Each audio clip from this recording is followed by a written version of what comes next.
Right, Steve's not here for his permit application. Oh, well, he's not listed on the application. Oh, I see. Yeah, but he's not. I don't know. I think he said he took time off. Oh. So he don't need to abstain anyway, right? Because he's part of the Yeah. Yeah. Recuse himself. Recuse. Welcome, Crystal.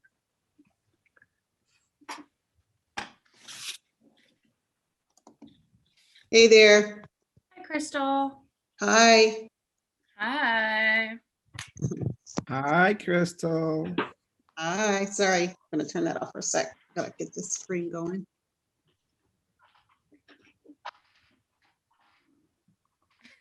My home office over here. Still cracks me up. I'm like, okay, let's do our commission hearing. Oh, Dylan, I just added you on Instagram. Oh, nice. Are you on here? So glad. Am I on Welcome, Dory. Hi, everyone. Hi, Dory. Hi. Hi. Cool pic. Just trying to get set up.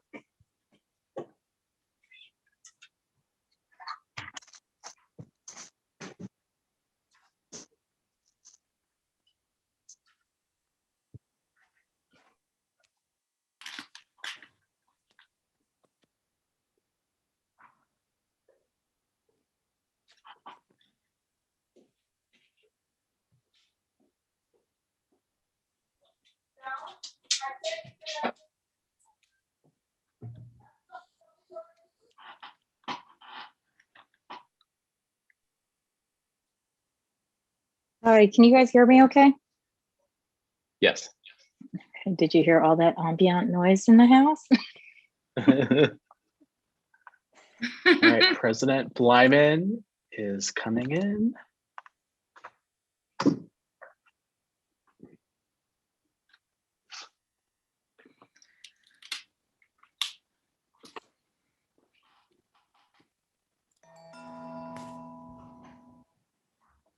Dylan, the background is really great. It's just Thank you.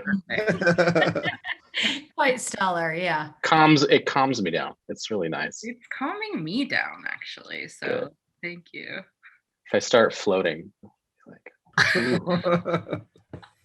Wow, we're really celebrating this holiday, huh? I didn't even catch that. That's true. Get it, Dylan, get it. Just kidding to any of Is you there out there. hey, Director Weiland, is there anybody calling in that I should know about? Because we have one caller. Just want to see if it's anyone we know. Nobody mentioned Okay. that they'd be calling. No. Okay. Okay. Dylan, is the name Ari by chance? I don't think he's on the agenda, is he? No, but he, there's someone that said they were gonna call in tonight, but just for There's, public comment. there's someone named Ari that has a raised hand though already. Yeah. So Glenn, would you recommend that if they have a question, they put it in the chat?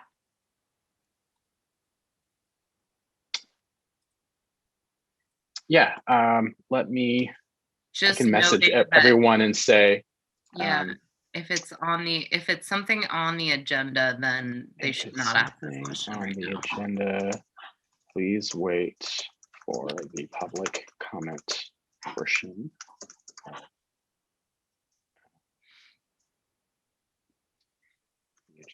Teach. Hello, Benjamin Blyman. Going. Hey, Ben, nice hat. Thank you. Ocean Beach. West side. Feel like bye. Should we start? We got a forum. Yeah, this is it. Oh, Commissioner Lee is joining. Oh, What a joy. Oh, or he's off again. Oh. huh. Thought he No, I wasn't. just let him in. He should be there. That's weird. He had said he wasn't coming tonight. Oh, maybe, you know what? Maybe he just wants to listen in. Maybe I shouldn't have let him in. I don't think he is in. He left. Okay. I will I will That's text so weird. him. I will text him if he.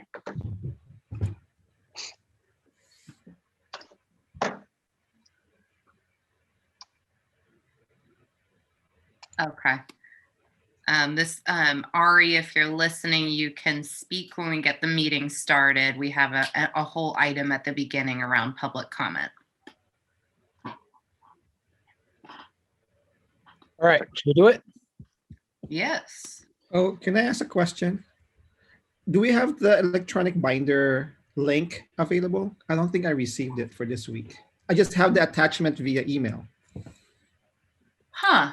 You did receive it last week, but it's probably just been a long time. So let me send that to you in the chat. Does anyone else need it? I have the folder, so I'm The good. Google folder, yeah? Yeah, that's what I need. Okay, great. I'm sending it just to Al then. Thank you. Okay, no problem. I can't see all my commissioners on here.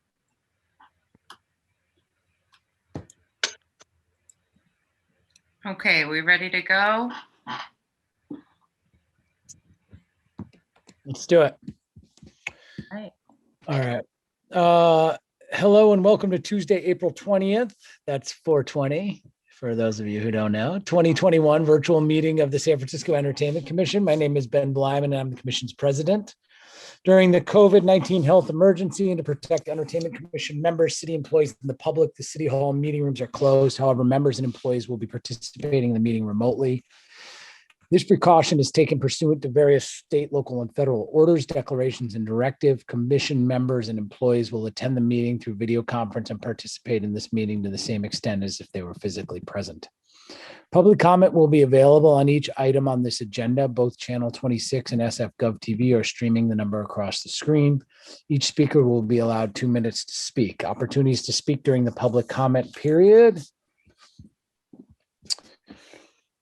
are available via the Zoom platform using meeting ID 884-3977-6861 or by calling 1-669-900-6833. If you're using Zoom platform to speak, select the raise hand option when it's time for public comment. If calling by phone, dial *9 to be added to the speaker line when your item of interest comes up. You'll be unmuted when it's your turn to speak. Please call from a quiet location, speak clearly and slowly, and turn down your television or radio. Alternatively, while we recommend that you use Zoom audio or a telephone for public comment, you may submit a written public comment through the chat function on Zoom. Thank you to SFGovTV and Media Services for sharing this meeting with the public. We will start with a roll call. Commissioner Blyman, Here, Commissioner Camino, muted. I'll go back. Commissioner Wang. Here. Okay, and I think we have Commissioner Perez. Here. Okay, can't see on the screen. And I'm here. This is Dory. Sorry about that. Okay, thank you, Dory. And then we have excused absence for Commissioner Laura, Steve, and Dave for this evening. All right, thank you. All right, the first order of business is general public comment. And just to the listeners and viewers out there, this is for any items that are not expressly listed on the agenda today.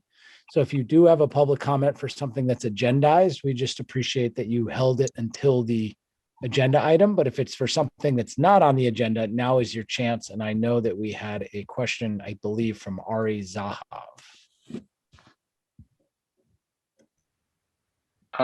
So Ari has his hand raised. Let me allow him to talk. Ari, can you hear us?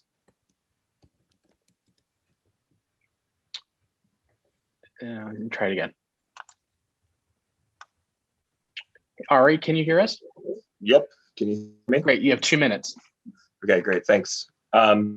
So I saw that the mayor's office had a release, an article release that gave new details for event openings, both indoor and outdoor. Said for outdoor, for as many as 300 people, you could have an event so long as it stuck to COVID restrictions, but also had verified proof that people were either COVID-free, had gotten a negative test result, or that they had finished with their vaccinations. When confirming through the Entertainment Commission's site, which linked me to the health department site, it said that it had updated. I saw no update, that it was a max out of 50 people.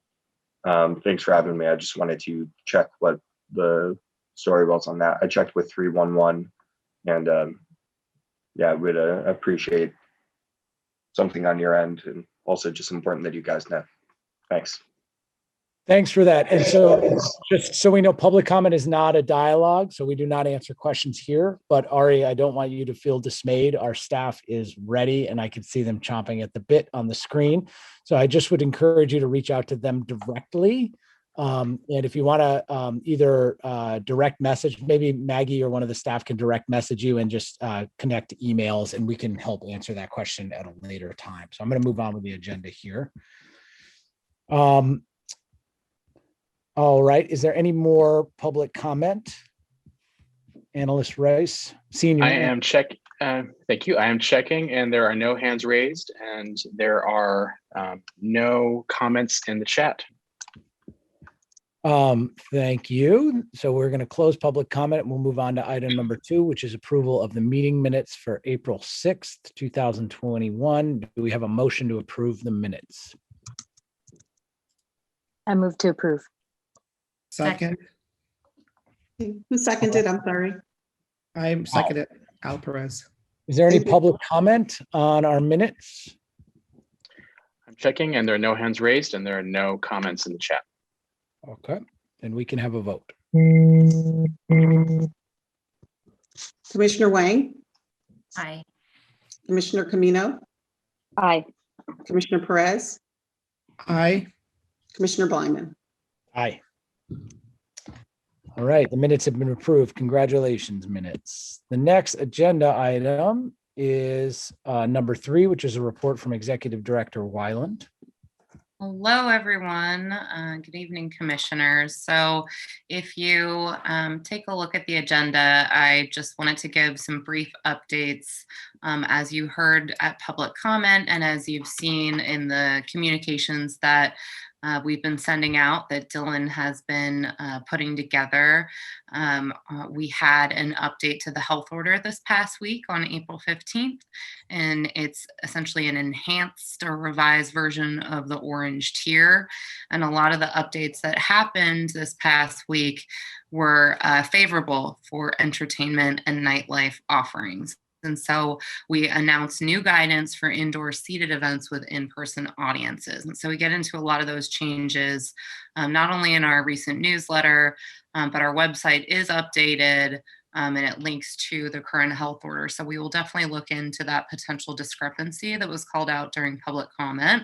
I will note that the rules are confusing at times. And so any questions that people might have in terms of how they apply this in real time, please do reach out to entertainment.commission@sfgov.org, and we will do our best to get back to you quickly with a response. And anytime we don't know the answer, we go directly to the source, to the folks that are creating these rules based on the state guidelines. So please do reach out if you have questions. This is exciting stuff. It gets us a little bit closer to normal. So we're really excited about that. I will just remind everybody that for indoor performances, you must have a current permit from the Entertainment Commission to do this. The rules allow for it, but it doesn't mean that any business can just start having entertainment on an ongoing basis. So this is really for place of entertainment and limited live performance permit holders. But if you do not have one of those permits and you're a new business, or you want to start offering indoor entertainment, please do also reach out to our office and we can bring you through the process.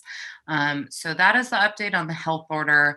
Wanted to also just briefly note that our jam permits Right now, we've issued over 200, which is, pretty huge because in comparison, our limited live performance permit program has only about 130, and that's been around since 2007. So this is really all good stuff for the recovery, and we're going to be hearing a little bit more this evening about shared spaces and these ordinances that are up right now that could impact this program for the future. And beyond that, I did just want to note for everybody, it's not agendized this evening, but you've probably seen it in social media or on news outlets that tomorrow we're going to be opening up, the city's going to be opening up the Venue Recovery Fund grant application portal. So that's big news. We're putting out communications about that so that all of our venues understand that they can apply and what makes them eligible and all of that. So look out for communications from us on that. And beyond that, also just wanted to say congrats to Deputy Director Azevedo. She had her baby boy this past week and he is healthy and everybody's happy. So that's my update for you guys this evening. Let me know if you have any questions. Questions?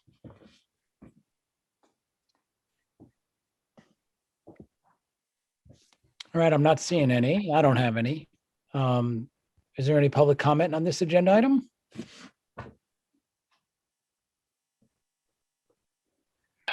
I'm muted. Apologies. I'm checking and there are no hands raised and looks like there are no comments in the chat. All right, we'll close public comment. Thank you very much, Director Weiland. We'll move along here. I know we've got a packed schedule today. Item number 4, which is a report from Senior Inspector Antonio Savino. Let's do it. Thank you, President Blyman, and good evening, commissioners. The last 2 weeks have been a little quieter in the field, which is good for us. So there isn't as much to report on as last time. The good news is that we were able to bring a number of businesses into compliance. I'll explain more about that in a bit here. But since our last hearing, there have been 32 sound complaints, and we've worked hard to resolve the majority of these issues.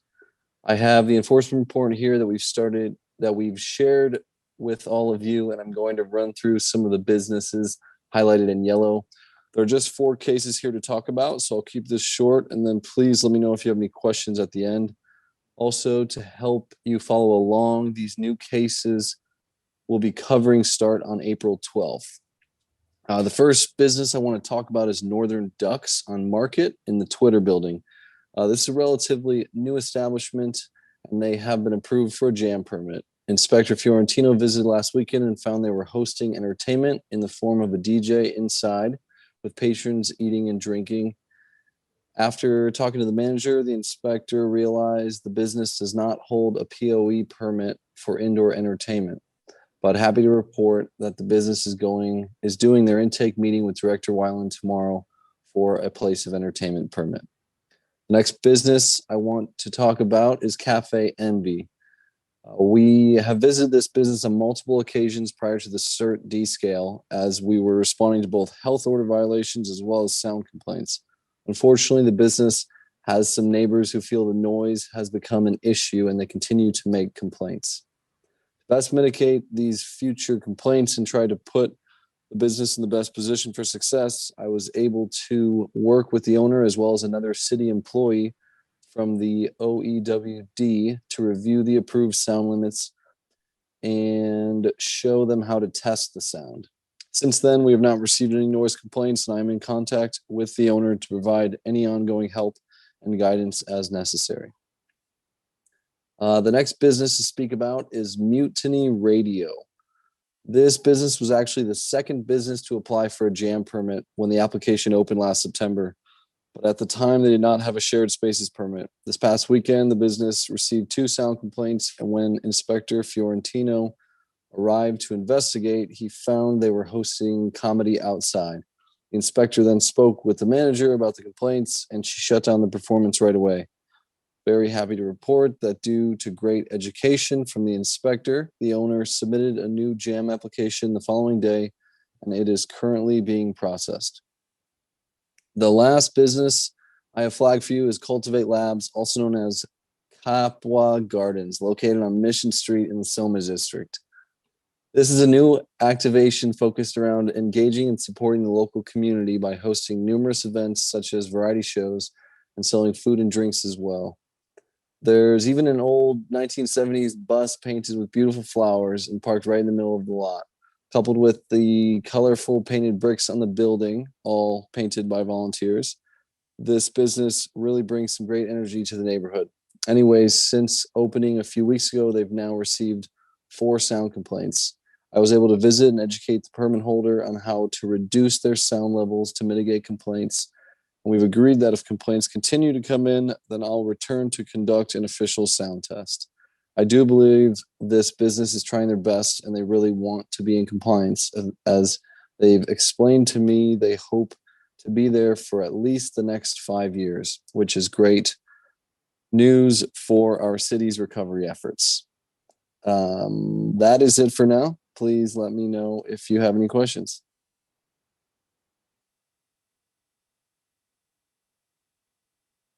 Any questions, commissioners?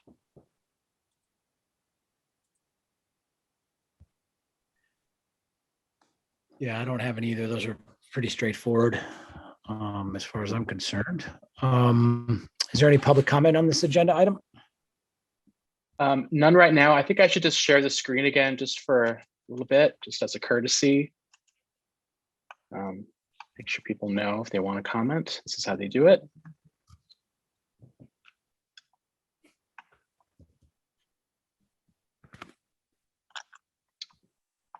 Okay, I'm going to go ahead and There is, there's no one with their hands raised and no chat. Gotcha. All right, I'm going to close public comment. We can move along here. The next agenda item is number 5, which is going to be a presentation on proposed shared spaces ordinance, now called Places for People, I guess, I believe. And it's done by Robin Abad. Thank you for joining us, Robin. I'm bringing in Robin right now.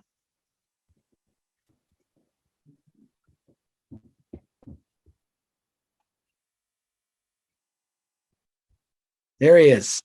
Here we are.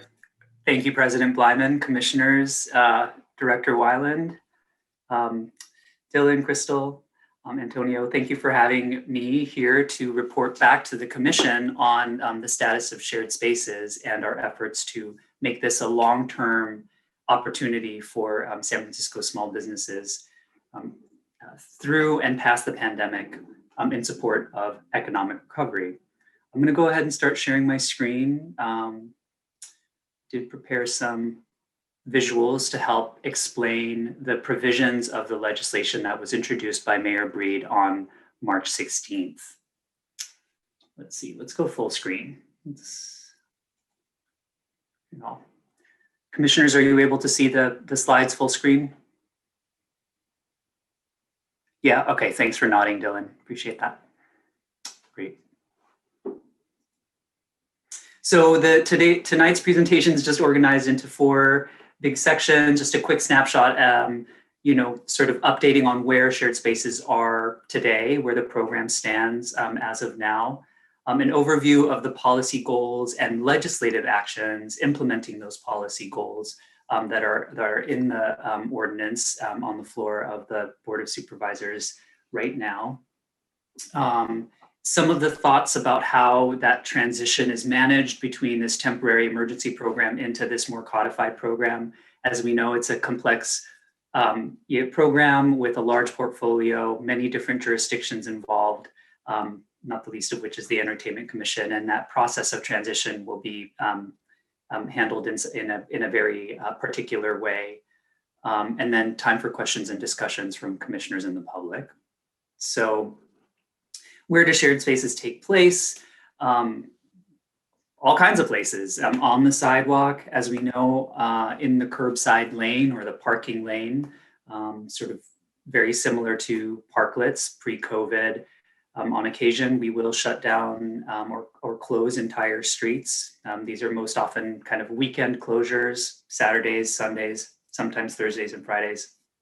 And then, as Antonio was reporting back, smaller portion of them are on open parcels, or on parcel on open lots like the Capo Gardens in the Mission.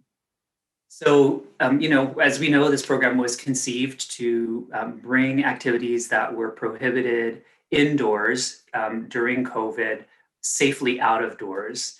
These are things like retail and dining, the latter being very, very prevalent throughout the city, to a lesser degree, personal services and fitness, personal fitness, distance queuing and curbside pickup to facilitate safe access to essential goods and services like, groceries and access to pharmacies.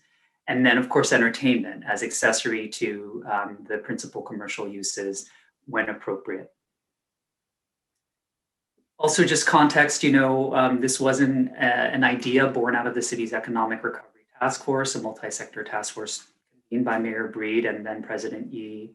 And it was really responding to this economic crisis that was attending the COVID public health crisis. So according to data from a couple quarters ago, at least, San Francisco at the time was ranking third in the nation in terms of small business closures, and then fourth in terms of permanent closures. So these trends, have continued to progress since then, and the long-term impacts of that kind of destabilization of our, especially our small business sector, of course, has long-lasting ripple effects. So the program also, we know, we didn't start from scratch here in San Francisco. We're known for our innovation.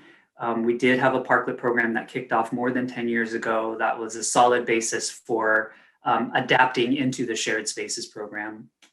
I just put this slide up here to, really underscore how eventful the last year has been for all of us in every sector and every, part of public and private life. I think what's most illustrative about this slide is that the programs had to operate in variable sort of regulatory conditions, right? We have moved back from red to orange to yellow tier to purple tier at uneven intervals, over the last, at least sort of 10 or so months, not more. There was a period in there in the depths of our winter where we were in the regional state shelter-in-place order. So, that has that's caused for a lot of complicated communications and just it's really commendable how the team, especially CERT, has been part of making sure that we can help folks stay safe during that very dynamic environment. Despite the back and forth with all of the kind of, shelter in place regulations, there has been a relatively steady, increase and then steady interest in the program and constituents, small business owners applying to operate these spaces. And we do anticipate that this kind of appetite for bringing commercial activities out of doors will persist past the pandemic. That assumption as well. So since the program launched, we've received over 3,000 permits. A fair number of those terms end, they get withdrawn. But about 70%, a little less than 70% of all those overall permits having an active permit. Here you'll see that there's a good spread of types of places where shared spaces are occurring. Anywhere from just on the sidewalk to a combination of the sidewalk and a parklet on open lots and in other settings. Of course, we're all really proud of the Just Add Music permit, the Jam permit. Whoever was responsible for coining that, I think, had a winner. And so this is just also an illustration of how this really important layer, it shows up in shared spaces.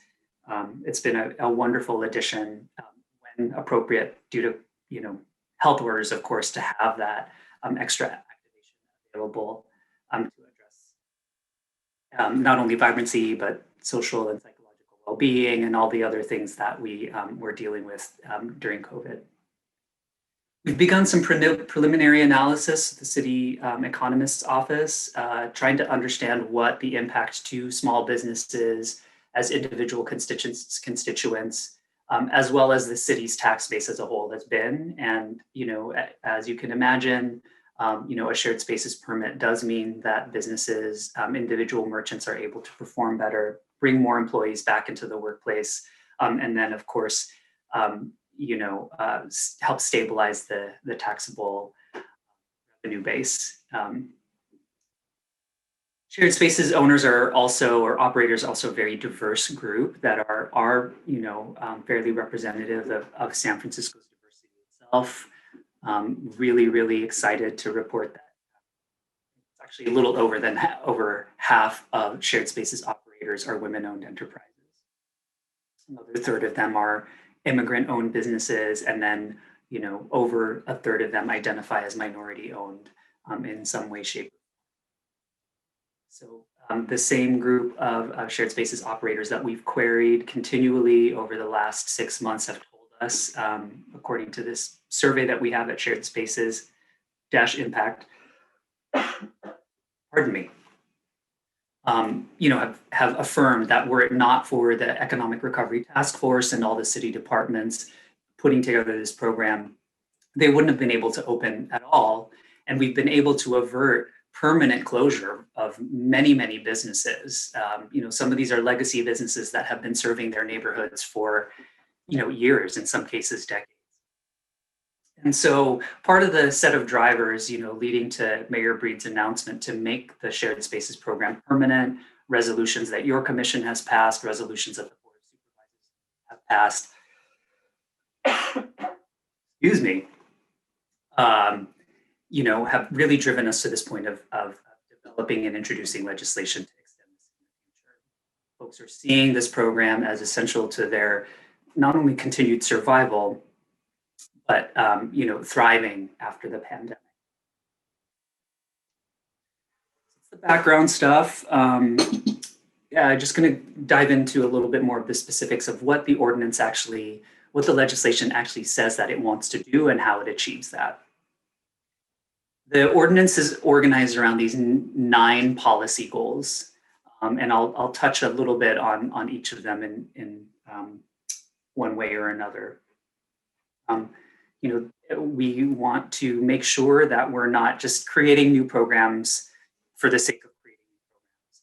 A lot of the things that we adapted into the Shared Spaces COVID emergency, parklets, tables and chairs, sidewalk merchandising, pop-up plazas, and street closures. These were all things the city was already doing in one shape or form. And this is our opportunity to consolidate and sort of streamline all of those. We want to carry forward a lot of the streamlining and efficiencies that we saw during the kind of pared down version of all of those programs in the COVID Shared Spaces program and carry those forward. It's also really important that we are intentional in using this program as a tool to achieve greater social and economic equity across the city. The fact is that even before COVID, some neighborhoods or commercial corridors were more anemic than others, and that's related to structural and historic injustice that was only exacerbated and deepened by the COVID pandemic. So I'm happy to report that through our city's latest supplemental budget appropriation, another $2.3 million worth in grants will be available in this coming fiscal year towards the equity program that'll be administered in partnership with the Office of Economic and Workforce Development. We're also exploring ways to perhaps use health and other economic indicators by geography to maybe prioritize some neighborhoods for added support, ESL language assistance, and technical assistance.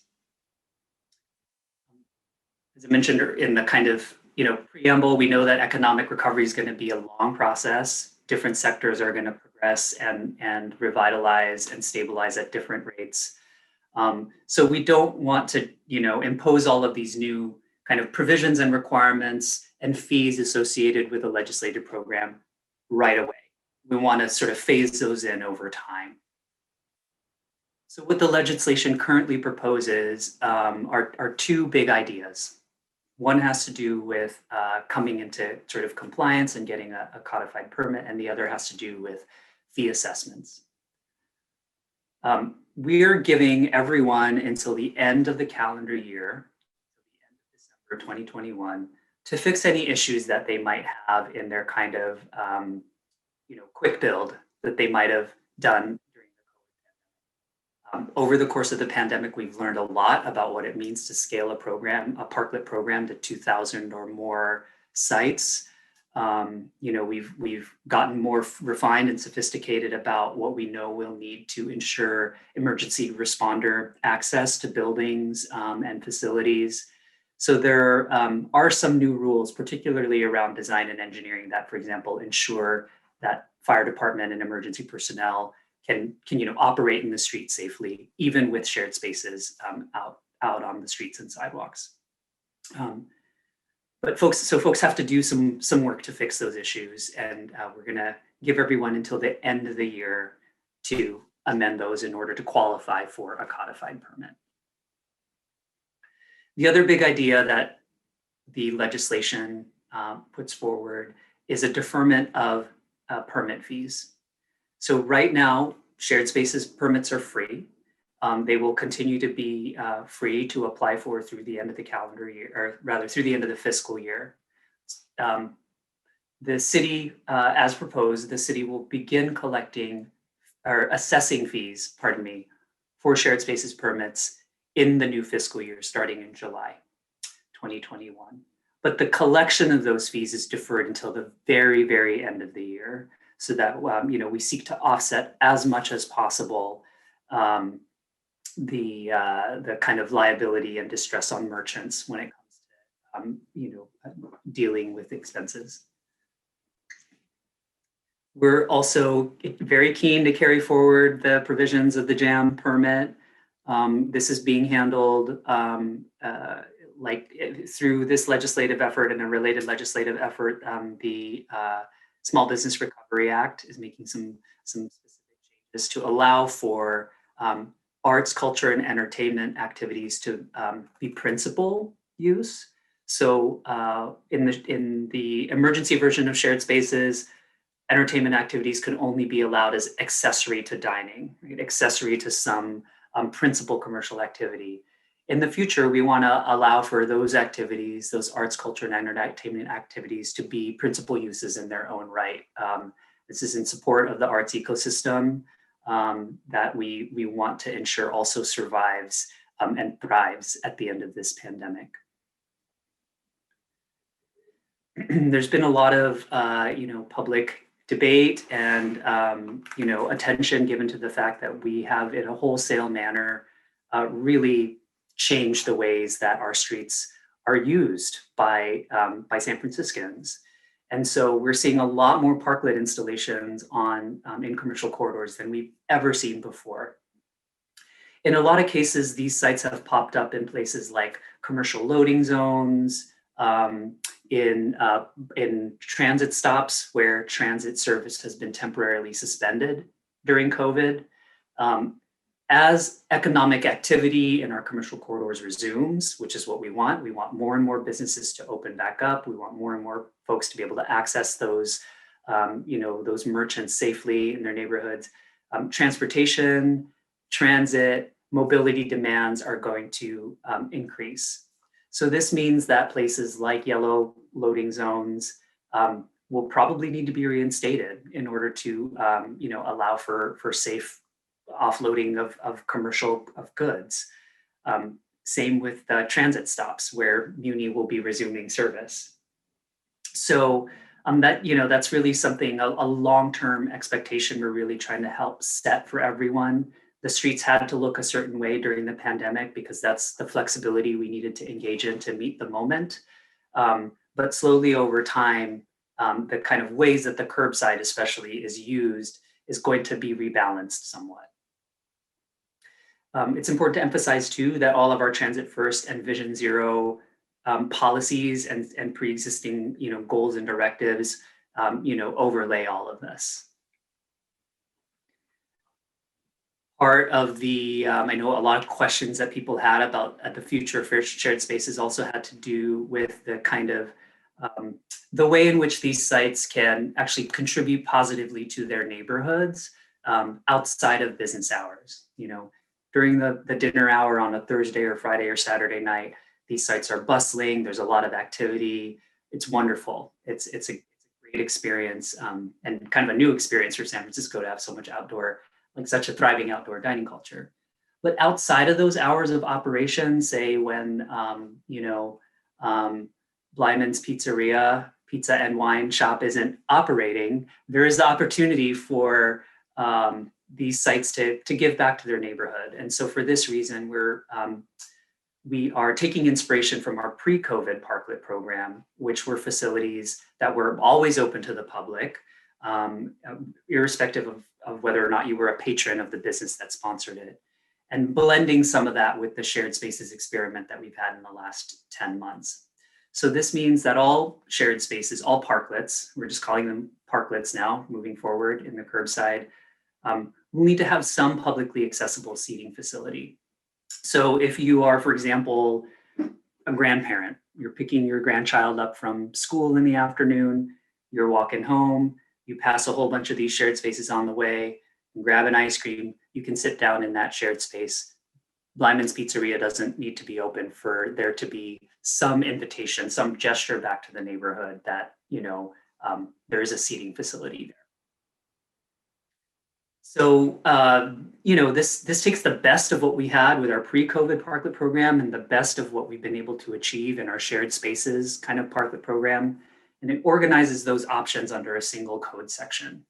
So now you can, say you're a neighborhood group or, an arts organization, you're not really intent on commercial activation of the curbside. You can get a standard sort of pre-COVID parklet permit. That's a facility that's open into the public, right? Or if you are a restaurateur, you can also apply for a commercial parklet. There's this middle example that we have here, which is a movable commercial parklet.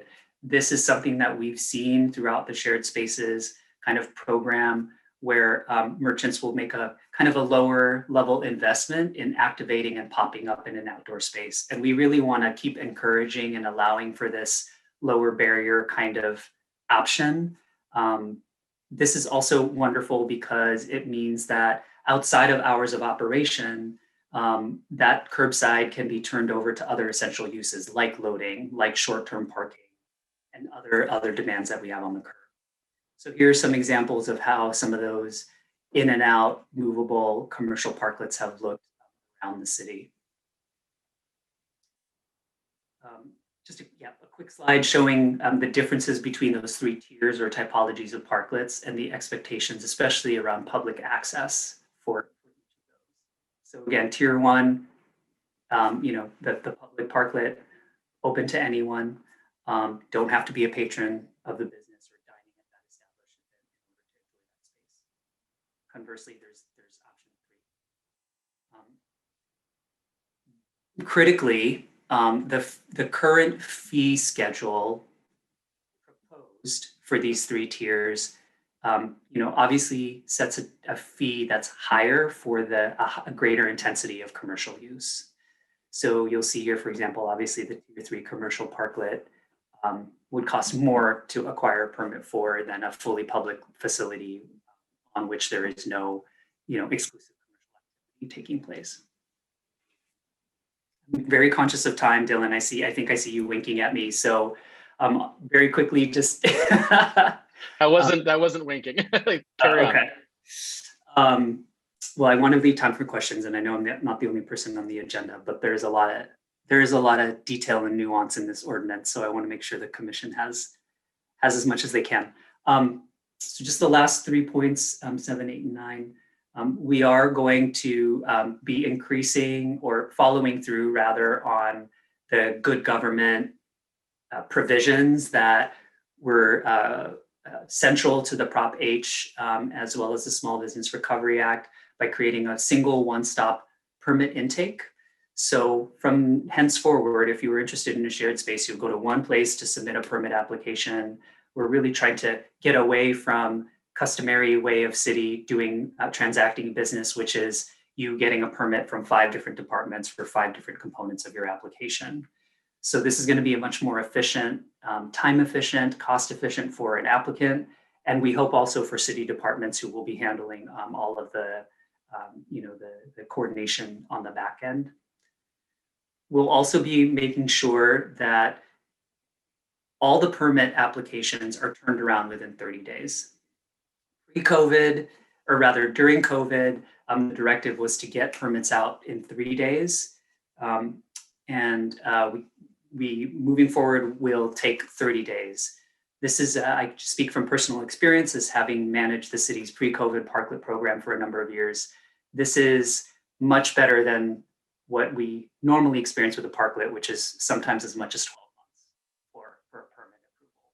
So the departments really are pulling together and finding as many efficiencies as possible in order to deliver in a much shorter time frame than was customary. It's also important to note that 30 days is the threshold that Prop H set, right, for business transaction, tenant improvement permits, and any other kind of permit that a merchant in a commercial corridor would be seeking. So we're aligning shared spaces with that. We'll be making things look much more clear, having one department issue the permit, again, rather than having to go to multiple departments to get multiple approvals and sign off. There will be one department that is in charge of conducting intake, issuing the permit, collecting any fees, and so forth. Neighbor consent has also been a big question. We are requiring that shared spaces, when popping up in front of a neighbor, that you acquire consent from that ground floor tenant. And in absence of that ground floor tenant, the owner of that property. So, this means that this really encourages neighbors to be cooperating with one another and being good neighbors and mindful and intentional with one another. Let's say, as has happened, a number of times, you pop up in front of a business, they give you permission, they close, a new tenant comes in, the new tenant, you'll have to get permission from that new tenant in order to continue popping up in front of their frontage. So it just encourages a lot more of that, good neighbor ethic that we know is going to be essential to the program succeeding in a long-term fashion. Finally, sort of closing on a note that is related to all the good work that CERT has been doing over the last 10 months specific to shared spaces. We're really going to get much more coordinated and centralized about how the city deals with compliance and enforcement. During the pandemic, a lot of the feedback that we got around the kind of compliance and enforcement work was that, many different departments were involved, and sometimes many different departments were communicating with the sponsor about different issues. So we're going to tighten that all up and designate one agency to sort of lead on inspections, compliance, and enforcement work for that particular shared space typology. So that concludes the slide deck, and I will stop sharing screen, and I can figure out how to do that.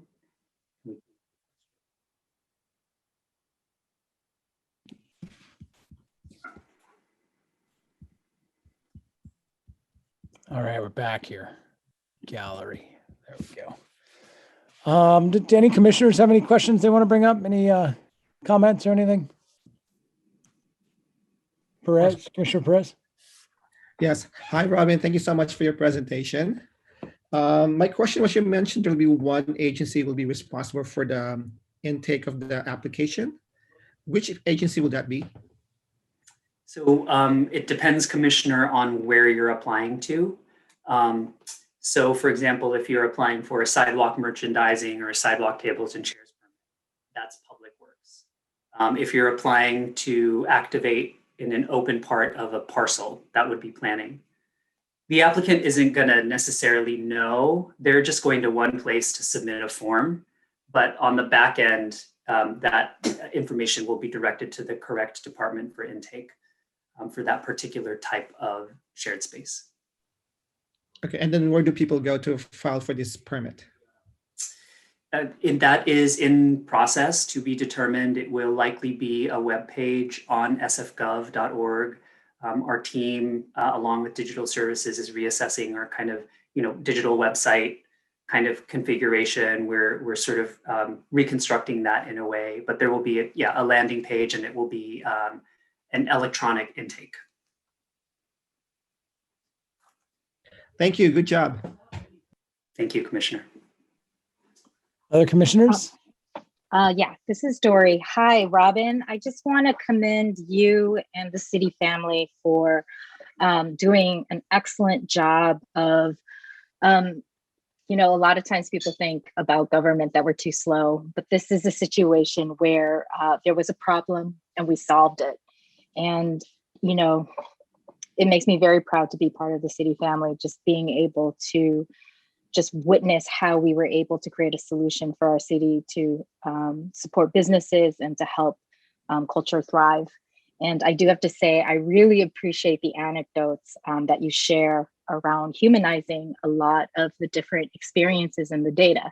So I'm always going to forever remember the story of the grandma picking up their kid and sitting at a parklet in front of a pizzeria. So thank you. Thank you, Commissioner.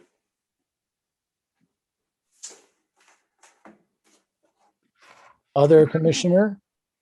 Yeah, also wanted to echo that and thank you for the work. I think the extension of outdoor spaces and shared spaces and outdoor dining is going to be one of the silver linings coming out of this pandemic. It's going to help San Francisco be a world-class city.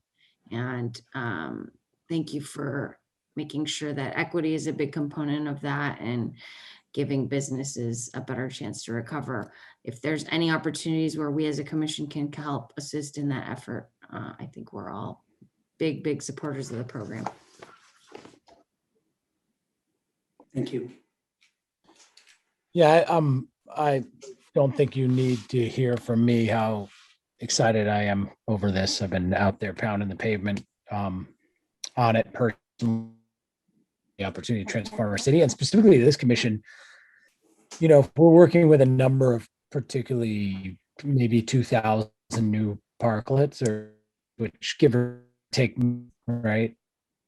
Actually 2,000 places where musicians and artists can be paid to perform and do their work through the JAM permit program. And they didn't exist before. And that has been a big problem in the city. It's not that we didn't have people who wanted to perform. There's nowhere for them to do it. And so to bring it out into the public is just so exciting to me. I think it's just amazing. A couple questions. What's the timeline on this? What are the next steps? Is it go to land use next? Can you, if you already said it, can you just repeat? But I don't think you did. Yeah, thank you, President Blyman. I should have a slide that that actually outlines all that. So we're currently in a kind of round of informationals, visiting commissions and other bodies and updating them on the status and the provisions of things. We're at the Planning Commission this Thursday for an informational. We will be at the MTA board on the 4th of May. They're going to be adopting a resolution that's connected to transportation code. Then it will go to the land use date. Actually, land use committee hearing hasn't been finalized, but in early May there will be a land use committee hearing, and then at least 2 subsequent board hearings. So if all things go well, we should see the ordinance adopted, passed by the Board of Supervisors before the end of May, at the latest. And this is great because it puts the effective date of the ordinance before the end of the fiscal year. And the fiscal year is kind of it's a key date for a lot of our planning and implementation. So all the plan is to have all those provisions in place before the new fiscal year commences. So let's just say hypothetically that you had like a few hundred business owners who wanted to have their voices be heard and advocate on behalf of this. I know you don't wade too much into the political side of things, but land use and the Board of Supervisors are the places to go. Are there particular areas where people would? can you even say that? I just, on the record, I'm just curious. President Blyman, we might have lost you. Did anyone You else? lose me? Am I back? A little bit, yeah. I don't know what you were saying. All right. I was just, oh, that's funny. I was wondering why everybody's looking at me so weird. Can you hear me now? Yeah. All right. I was saying, let's say we had a few hundred business owners who wanted, and fans of shared spaces that wanted to advocate for this and show up. Are there any particular places that they should go to have their voices be heard that would be most effective? Yeah, great question. Well, this is why we have a public legislative process. Those adoption hearings are where, our legislators listen and take public comment about things they are considering enacting. So as soon as a date for both land use as well as board hearings is finalized, those dates actually will be posted to the web at sf.gov/shared-spaces-future, shared spaces future. If folks go there now, they'll see that this commission hearing, as well as other commission hearings that we've scheduled, are listed with links to like the agendas and the login details. So that's absolutely where the public debate and discourse belongs, is in those adoption hearings, which are yet to be scheduled at the board. Thank you. Okay. Any more questions from commissioners? All right. Is there any public comment on this agenda item? Checking right now, and there are no hands raised, and there are no comments in the chat. All right, we're going to go ahead and close public comment. Robin, thank you so much for taking the time. I do think this will train. Amazing. So thanks again for coming. Thank you, President Blyman, commissioners. Appreciate the opportunity to come back and update you on where we're at, and to hear all the kind words. I'll pass that on to our. All right, moving along is item number 6, which is a presentation on the proposed Small Business Recovery Act. And I believe, oh man, are we in for a treat tonight? This is exciting, everybody. Guess who's coming to talk to us? It is Mr. Ben Van Houten. Let's get him in here. Bringing him in right now. You sound like a game show host. Woo! He's back. Good evening, President Blyman and commissioners. Ben Van Houten from the Office of Economic and Workforce Development, here to provide some thoughts that will not live up to that level of introduction, but hopefully I'll get close. I have a slide deck here for everyone. Great, is that working? Yes. Awesome. So here to present the Small Business Recovery Act tonight to all of you. This is a really significant and broad piece of legislation that touches on a number of different areas of small business support. I'm going to walk through some of the high-level goals of the ordinance, and then talk about some of the different, a number of the different aspects that the ordinance touches on. There are pieces of it I'm going to try to move through pretty quickly so that I can spend a little bit more time talking on about the pieces that I think are most relevant to nightlife and entertainment. So the goals of the Small Business Recovery Ordinance to further cut bureaucracy by building on previous successes, and really there, most squarely, we're talking about the really successful work and the voters' strong approval of Proposition H in last November, which had a number of streamlining components that are really have been positive stories that we want to continue to build on. To enhance flexibility for small businesses to adapt their business models, both right now during the pandemic and also into the future, and to provide protections and opportunities for entertainment and cultural establishments. So in terms of cutting bureaucracy, building on Proposition H, this ordinance would guarantee that permits for principally permitted businesses on the ground floor would be, those permits would be approved within 30 days citywide. So Prop H focuses specifically on the neighborhood commercial districts. This would expand that 30-day process to the ground floor storefronts citywide. And part of doing that would mean further eliminating a neighborhood notification requirement that currently applies in the eastern neighborhoods mixed-use districts, again, building on Prop H's elimination of neighborhood notification in the neighborhood commercial districts. Another notable bureaucracy trimming piece of the ordinance would be to expand access to expedited conditional use hearings. So for several years, there was a planning department, planning commission process to enable a number of different types of businesses to receive expedited conditional use hearings. As many of you know, I'm sure the conditional use authorization process can often take a business owner 6 months to get a hearing. The expedited process typically guarantees a hearing within 90 days.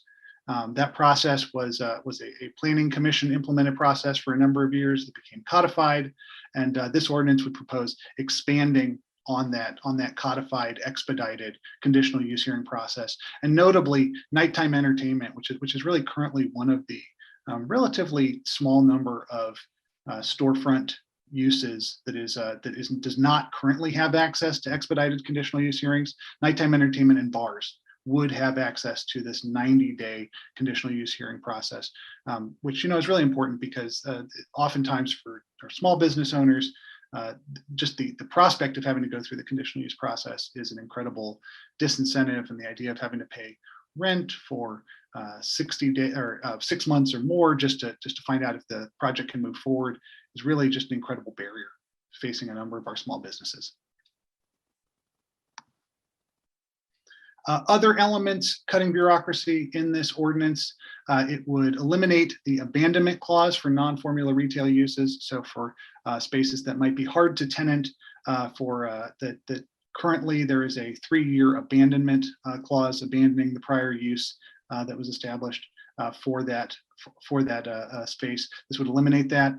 This would expand on Proposition H's reforms around outdoor areas. So expanding the provisions that make certain outdoor commercial activities principally permitted. That this would expand it to the rooftops, whereas Prop H really focused on rear yards, continuing to expand on commercial activity outdoors.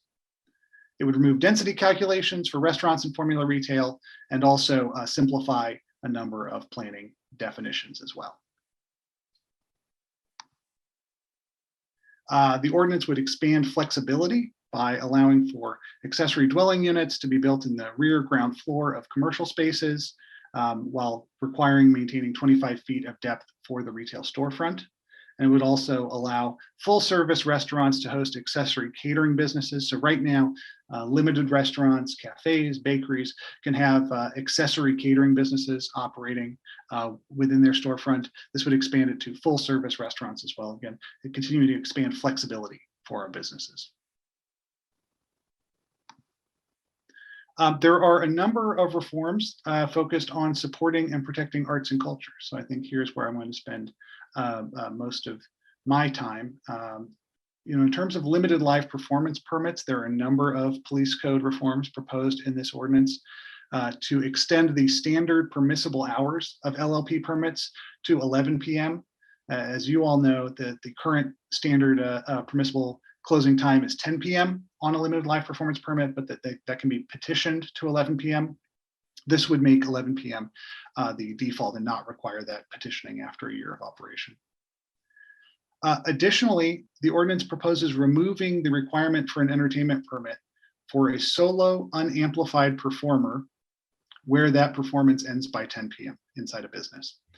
The idea here is to find new opportunities, create new opportunities for musicians, for poetry readings, for all sorts of creative business activity that does not, that is still beneath a certain threshold that really would justify having limited life performance permit or a place of entertainment permit. I don't think that this exception would eliminate the need for or the demand for either of those permits. Again, it's a fairly narrow, solo, unamplified performances ending by 10 p.m. But I do think there's an opportunity here to expand access to entertainment in retail spaces and other types of businesses, and provide a launching pad potentially for businesses to eventually seek an LLP or POE permit based on some successful, very small scale activation. Additionally, this ordinance would create a 60-day limited life performance permit for entertainment in conjunction with pop-up retail, which is a temporary use under the planning code. So potentially if there's a vacant storefront and a business got a pop-up retail temporary use authorization from the planning department, they could also access a 60-day limited duration, limited life performance permit in connection with their 60-day temporary use authorization. So again, creating new opportunities for entertainment in vacant storefronts or other underutilized storefronts. Additionally, the ordinance would enable the Entertainment Commission to approve one-time event permits beyond the existing limits on one-time event permits.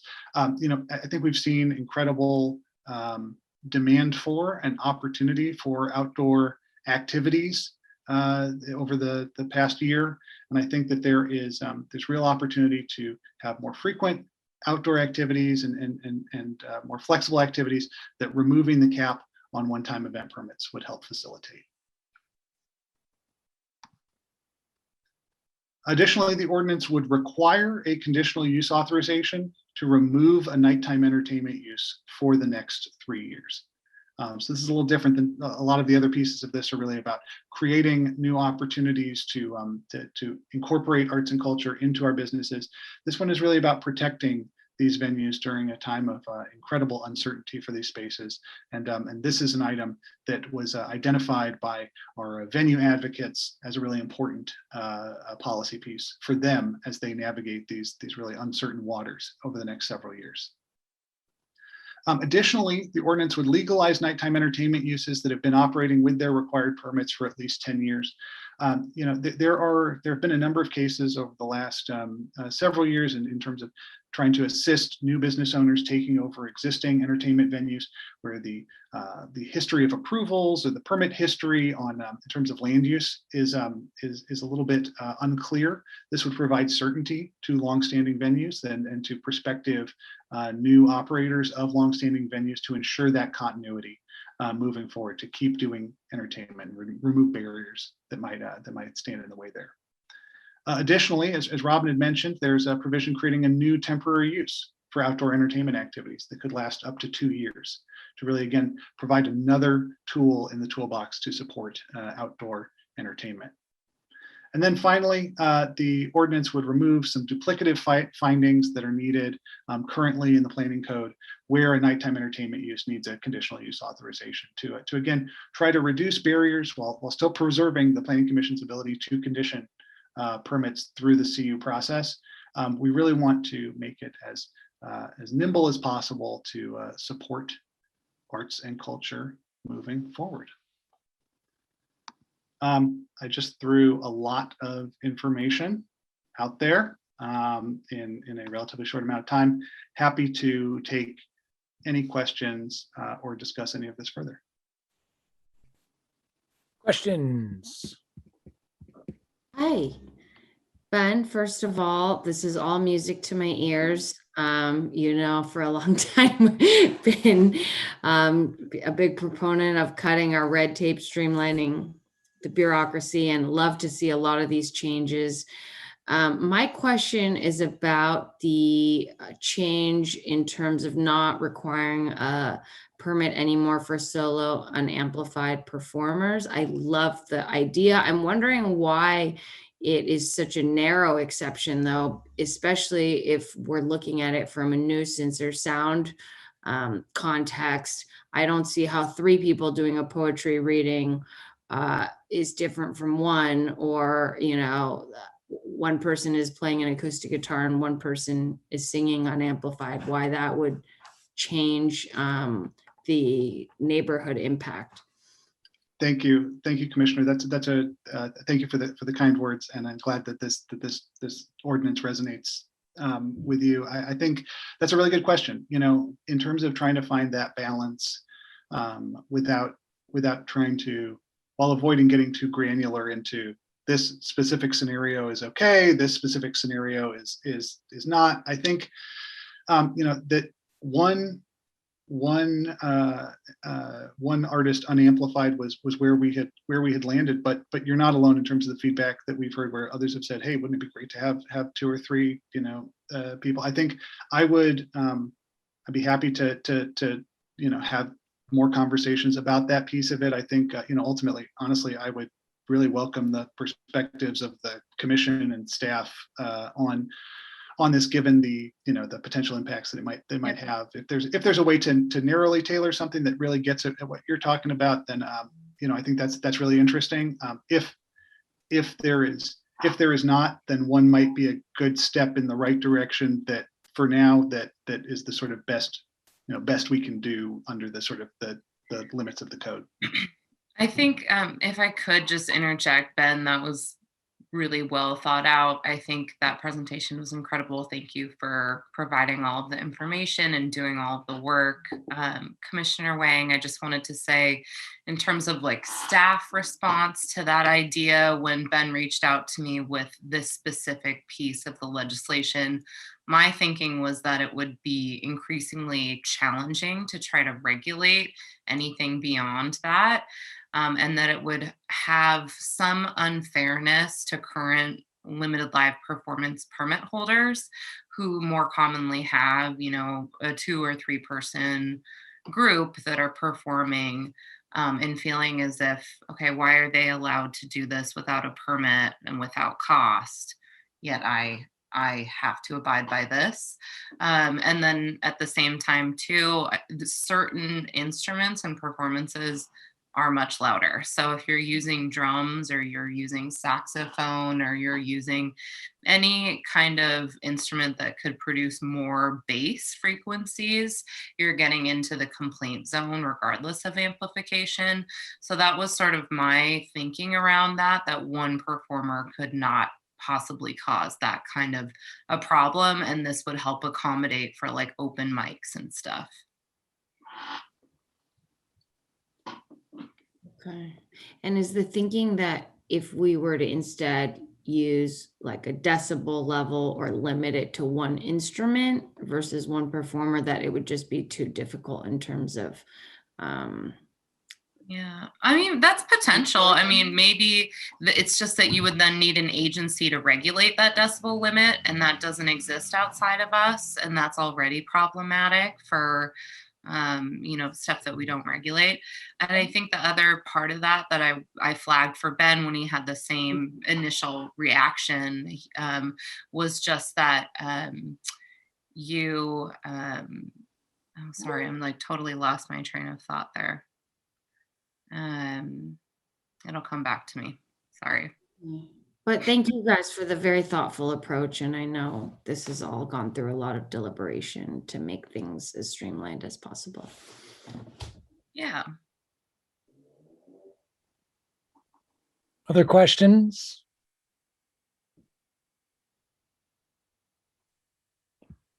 Ben, can you give us an idea on the timeline on this as well? What are the next steps and where's it headed? Yeah, I watched Robin's presentation. I should have anticipated that question. I thought you were going to say, you know what, I did. It was on my second to last slide, and I was like, oh God. Yeah. That's a good lesson for next time. I'll try to bluff my way through it. It's at the Planning Commission this Thursday for discussion. I'm not actually sure. I will have to circle back on the calendar for land use and beyond, and I'll be sure to circle back with Director Weiland to make sure that's you all are kept apprised of those dates moving forward. And it came back to me too, if I could just go back to that for a second. We can't limit the type of instrument. So I think that freedom of speech activity, I don't think we'd be able to say you can't have horns or you can't have this specific type of instrument. So that was the only other thing. And I just remembered, which is to say I was just informed that the ordinance is going to be at historic preservation tomorrow, planning on Thursday, and land use sometime in early or mid-May. Awesome. A couple more things. I just want to dispel or help to dispel some myths about this. And I've only heard from a couple people who they point to just a couple parts of this. Does this mean there's going to be a bar on every rooftop in San Francisco, Ben? No. All No, right. yeah. I don't believe that. So people kind of immediately go to that part of it and they freak out and they think, I live in a quiet neighborhood. Now there's going to be a bar on the pizza place. I'm going to lose my mind. I just want to make sure we get on the record that, what the thinking is behind it and how that's going to be limited. Yeah, so a couple of different ways. Number one, bar uses are not eligible under it's again following the same approach that was in Prop H for back patios, which bar uses are not able to access. It's for restaurants to the extent that there's going to be alcohol served, and there's also additional operating conditions, including hours limitations, where and how alcohol can be served in those spaces all apply to the rooftops as well.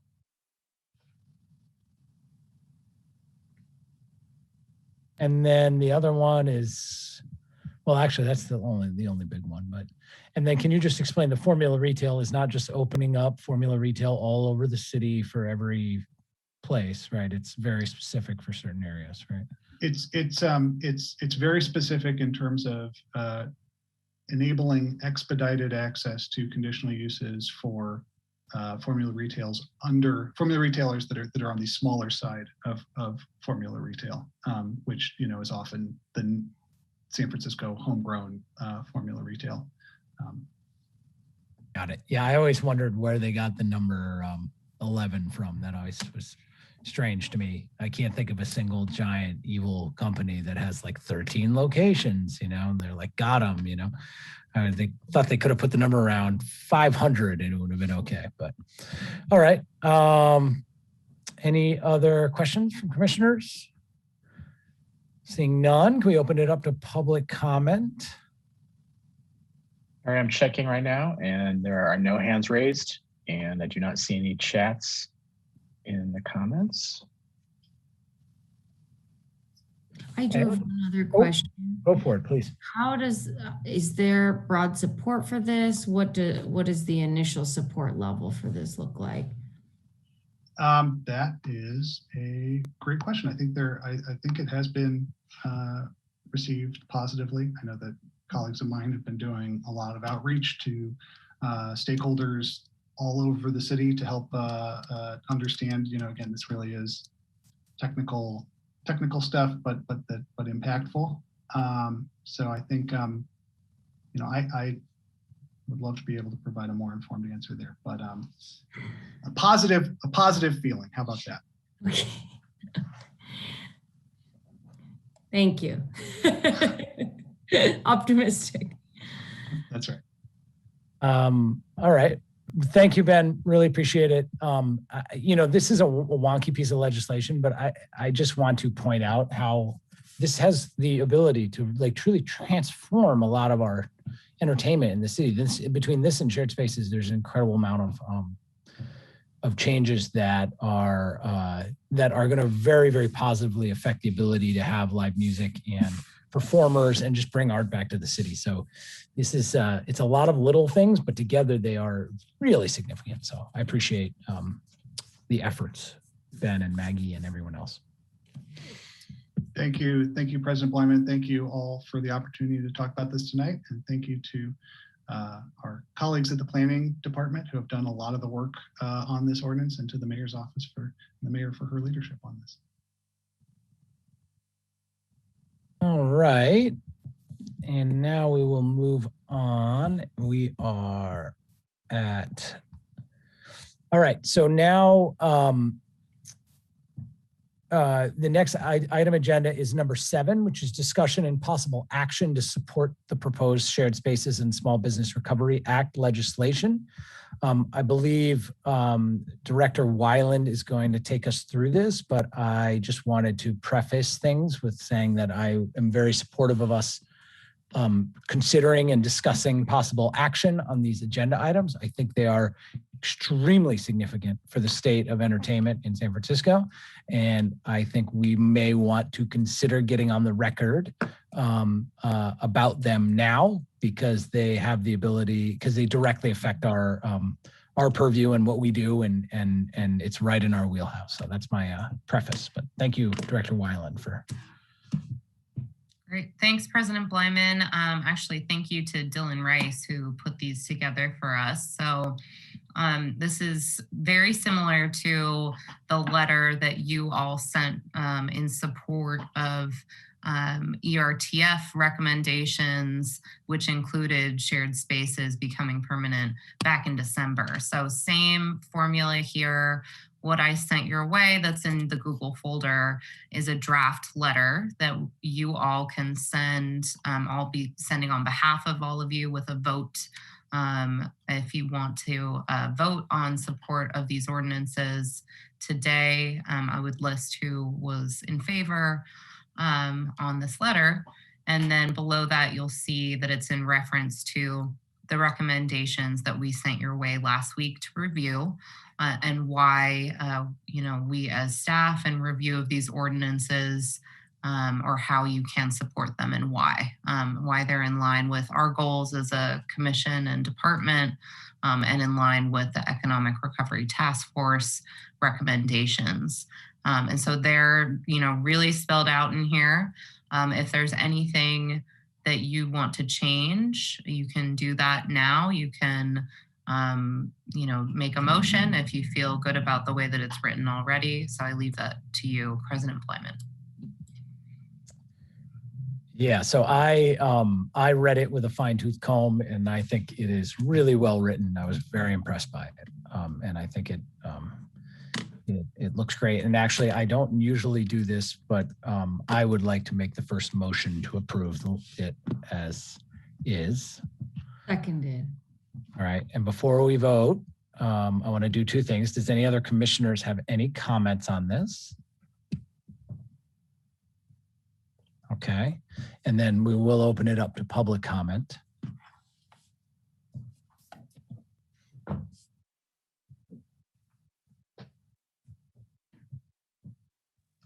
Do you want me to show the slide one more time as a courtesy? Please. Okay.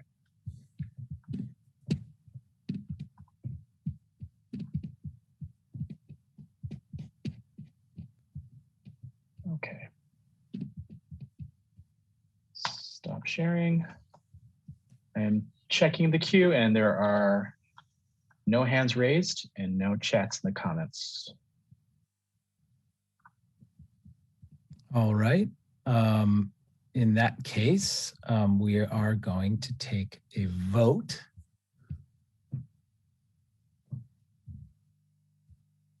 Crystal, you need to, unmute. Sorry about that. Commissioner Blyman, Aye.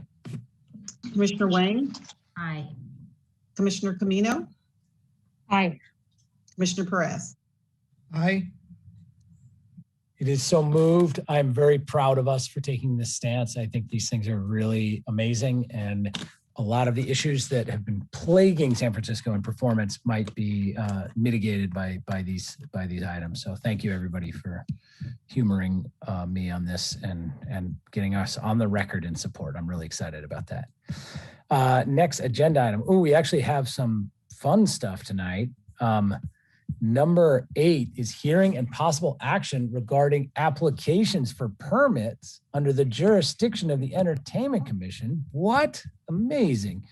And I would love to invite Director Weiland to introduce the items on the regular agenda tonight. Wow, you are so excited. We actually have a permit to approve? I know, and we have many coming up, so buckle up, commissioners. So this evening, we have only one permit on the regular agenda. It's for a place of entertainment at Lion's Den, located at 57 Wentworth Place.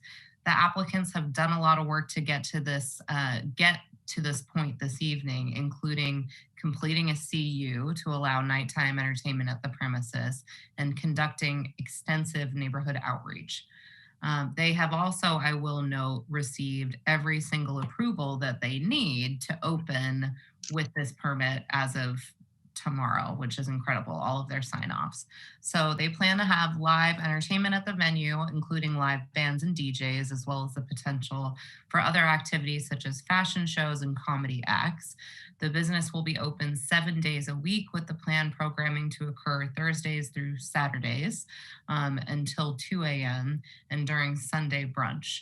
So in your file, you'll see that there's 6 letters of support in there from Chinatown merchant and community groups, as well as a copy of a letter the applicants mailed out to 195 residents and businesses in their surrounding area. There was no opposition for this permit, and Central Station approved it with one added condition, that Lion's Den must fully maintain their current security system for all floors, and video footage be made available to both the SFPD and the SF Entertainment Commission in the event of an incident. So Dylan, if you could, here to speak with us tonight are Calvin Louie and Cliff, I may be pronouncing your last name wrong, I'm sorry, Banayet. And it looks like maybe one of you is a call-in. That might. So I just let in Cliff, and then if Louis is, if Mr. Louis is here, if he could raise his hand. Looks like Cliff might have everyone in a room together. Okay. All right, cool. If you could unmute yourselves, and I'll pass it over to you to tell the commissioners more about your planned business operations and your entertainment. Awesome. Can you hear us? Awesome. Yes. Can you hear us? Yes, we can hear you. Yes. Awesome. Good evening, commissioners. Thank you for having us today. My name is Cliff Banayet. I'm basically an investor in the business, also a managing member with Lion's Den, selected to assist with the POE process, and so I'm here today. With me today as well, we have Mr. Calvin Louie. He is a well-known business owner in the Chinatown community, deeply rooted in the Chinatown community, involved with several organizations as well inside Chinatown. And that's why he is our community liaison as well. To my far right over here is Perry Tom. He is our general manager. He is our general manager with several years of bar and restaurant experience, most recently being the bar manager at the Cafe House in Chinatown as well. So all three of us are here. I'll be giving you a little bit of history behind Lion's Den, and then we'll be opening up for questions. So a little bit of history. Lion's Den was actually a club, live band and performance space in the 1940s and 50s. And so we took that on and made that a legacy community project to bring that back into the Chinatown area, and to be one of the first nightlife entertainment spaces to open in Chinatown in over 40 years. So that was a big project to take on. The whole idea basically behind Lion's Den was to create a bar lounge, live band, DJ performance, event space that where nightlife virtually was non-existent in Chinatown. And so we were hoping to bring some nightlife into the Chinatown community. With that history in mind, our goal was to create a modern day version of Lion's Den and create some nightlife for not only the community, but for people in San Francisco to be able to come to Chinatown and make it a destination spot to have a good time as well. Chinatown's been overlooked as far as nightlife. A lot of people come to the city, they go to the Mission, North Beach, Soma, and no one really thinks of going to Chinatown, and we wanted to be one of the pioneers in over 40 years to try and create some nightlife in Chinatown. As far as community outreach, as Maggie, Director Maggie said we reached out to close to 200 neighboring businesses, tenants, building owners that were located within 500 feet of Lion's Den, and that covered the Grant Street, Grant Avenue, Wentworth, Jackson, and Washington. So without any, with no discrepancy or opposition as of today. We also have on file several letters of support from several local organizations such as the Chinatown Merchants Association, the Chinatown, CCDC, and the Chinese Chambers of Commerce, all welcoming the project and happy to see that we were bringing some entertainment nightlife to Chinatown. In closing, our intentions were to do just that, to bring some life back to Chinatown after dark. It basically shuts down after a certain time, and no one thinks about coming to Chinatown to have a good time or enjoy some nightlife. So we're hoping to bring that. Also, hoping with the success of Lion's Den, we would inspire other people to try and open some new businesses in Chinatown as well. So we wanted to follow footsteps in the revitalization of Chinatown with following the footsteps of China Live, Mr. Juice with Moongate Lounge, and now Lion's Den. So we're hoping Lion's Den can do the same in keeping that trend going. With that, we're asking for your consideration for an approval for our entertainment permit tonight, and we hope we can get that. With that, we're available for any questions. Thank you for your time.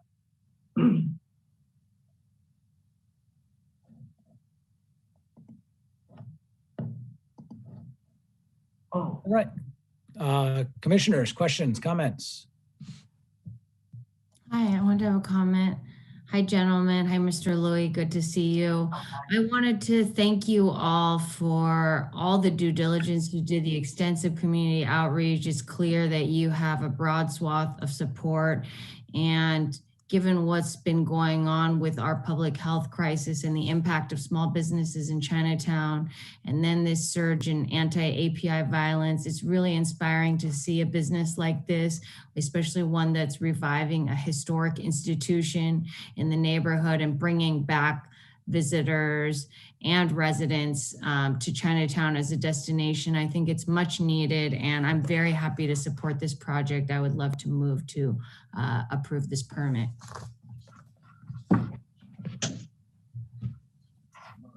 Hi, this is Dory. I just want to echo everything that Commissioner Wang just shared. I think this is truly a victory to have you guys come in front of our commission today, especially with today's landmark verdict in the trial of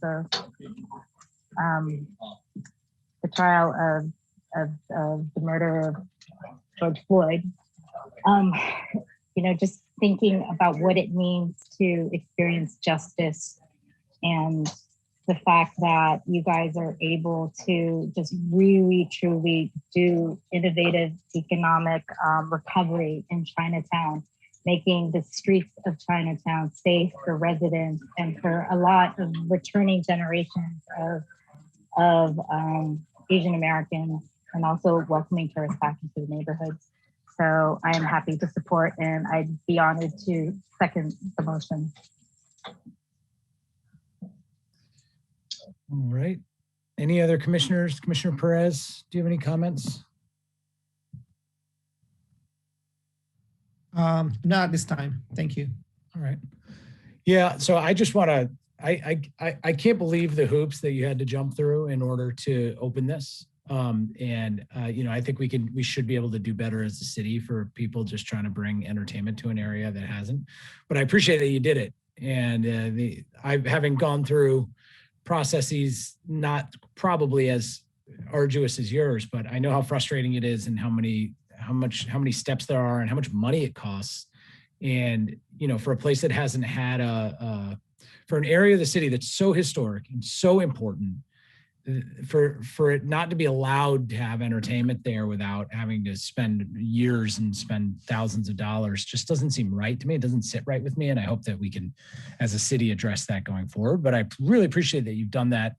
It sounds like you've done more than your share of outreach to the community and that you're doing everything right. So I'm really excited about this. And thank you for doing it.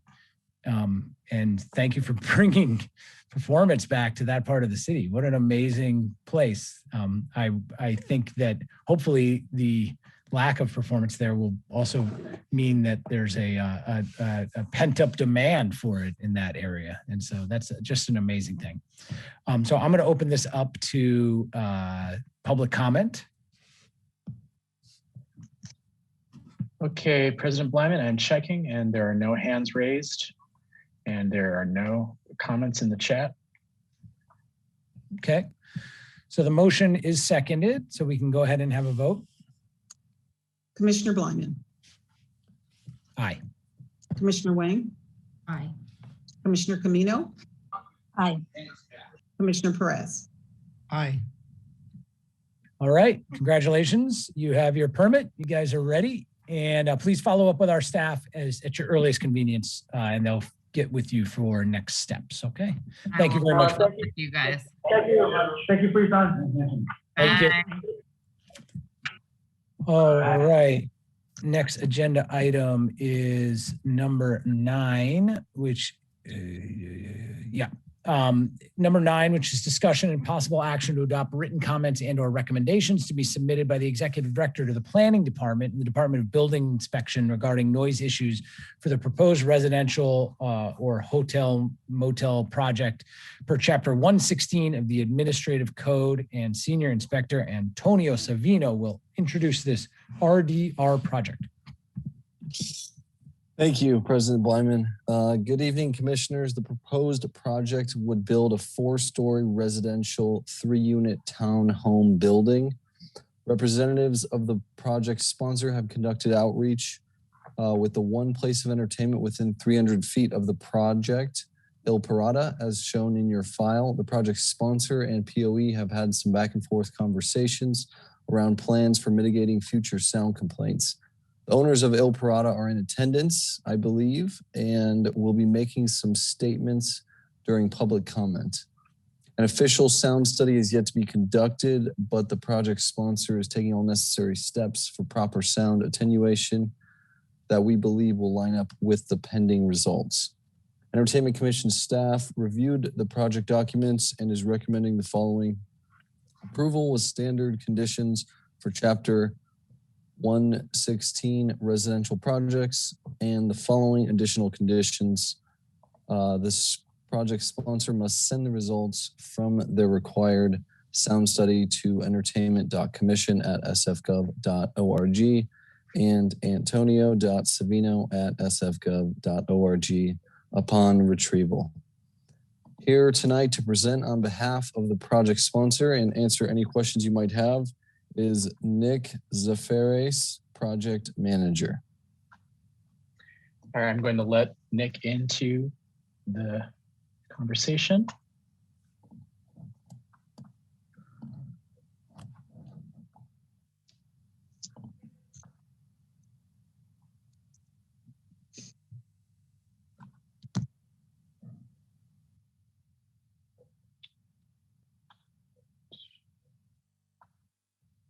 Nick, you're muted.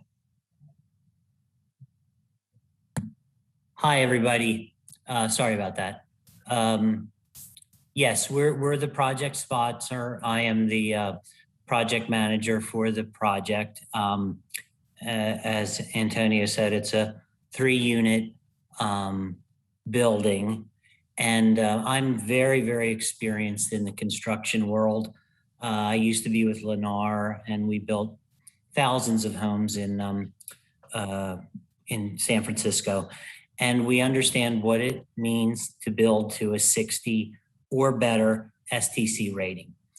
And we are planning on doing that.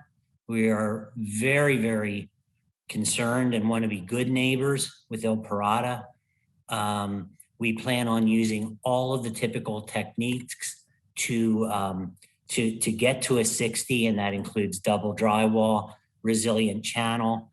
We're going to use special windows. We'll be using quiet putty, quiet rock, and quiet insulation, and even quiet paint and caulk. And I'm sure you know there are lots of different ways to build assemblies so that sound won't resonate.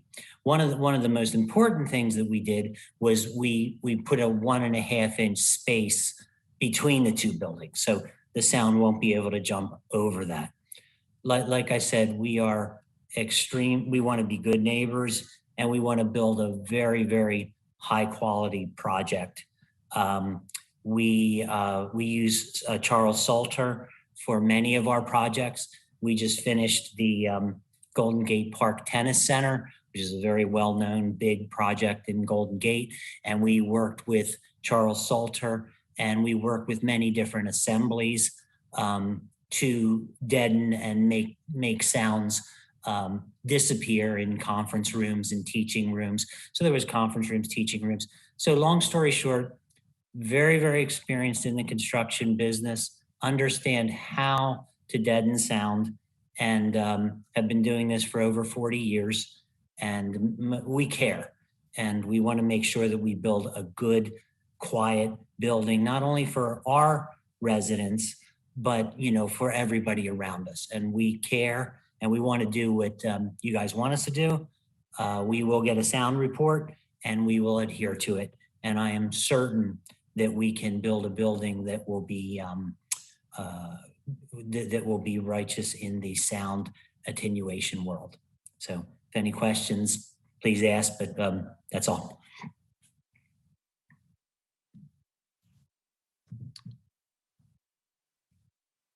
Question from commissioners?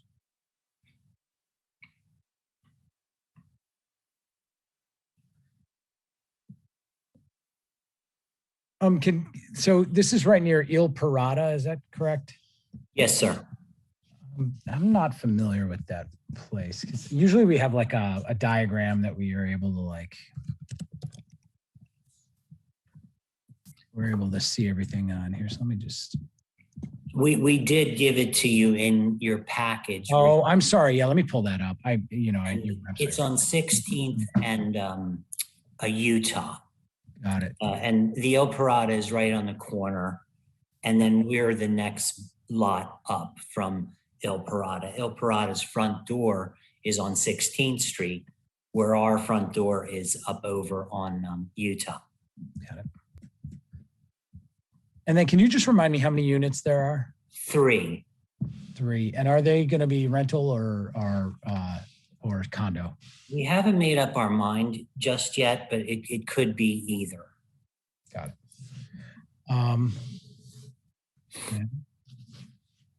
Other commissioners, any other comments or questions? So my understanding is that there were going to be people from Il Parada here to speak, but they're unable to attend tonight. Is that correct? I'm not sure, sir. I do talk to Sharon and her son, but I didn't talk to them whether they would be here today. It looks like someone has their hand up. Yes. And Tony, does it look like anybody's here or they're not coming? I am not sure. Sharon Katechi is. Oh, well then this person with the hand up is Sharon, I think. Yeah. Oh yeah. John. Yep. John is her son, John Katechi. Okay. He just chatted, said hello. Okay. Yeah. So if they are here and would like to speak, I think this is a great opportunity for that. This is not public comment, so they're not limited by the public comment guidelines. Okay. I'm going to, John Katechi, I'm going to bring him so he can speak right now. John Katechi, you are muted. Can you hear me? Yes. Oh, excellent. So I wanted to start off by saying, we've been in the community since 1994. Very vital part of that area. We support comedians, musicians, everything under the sun, a very diverse set of events that go on there. And some of our biggest concerns on the, what was it, the project sponsor form that Nicholas filled out.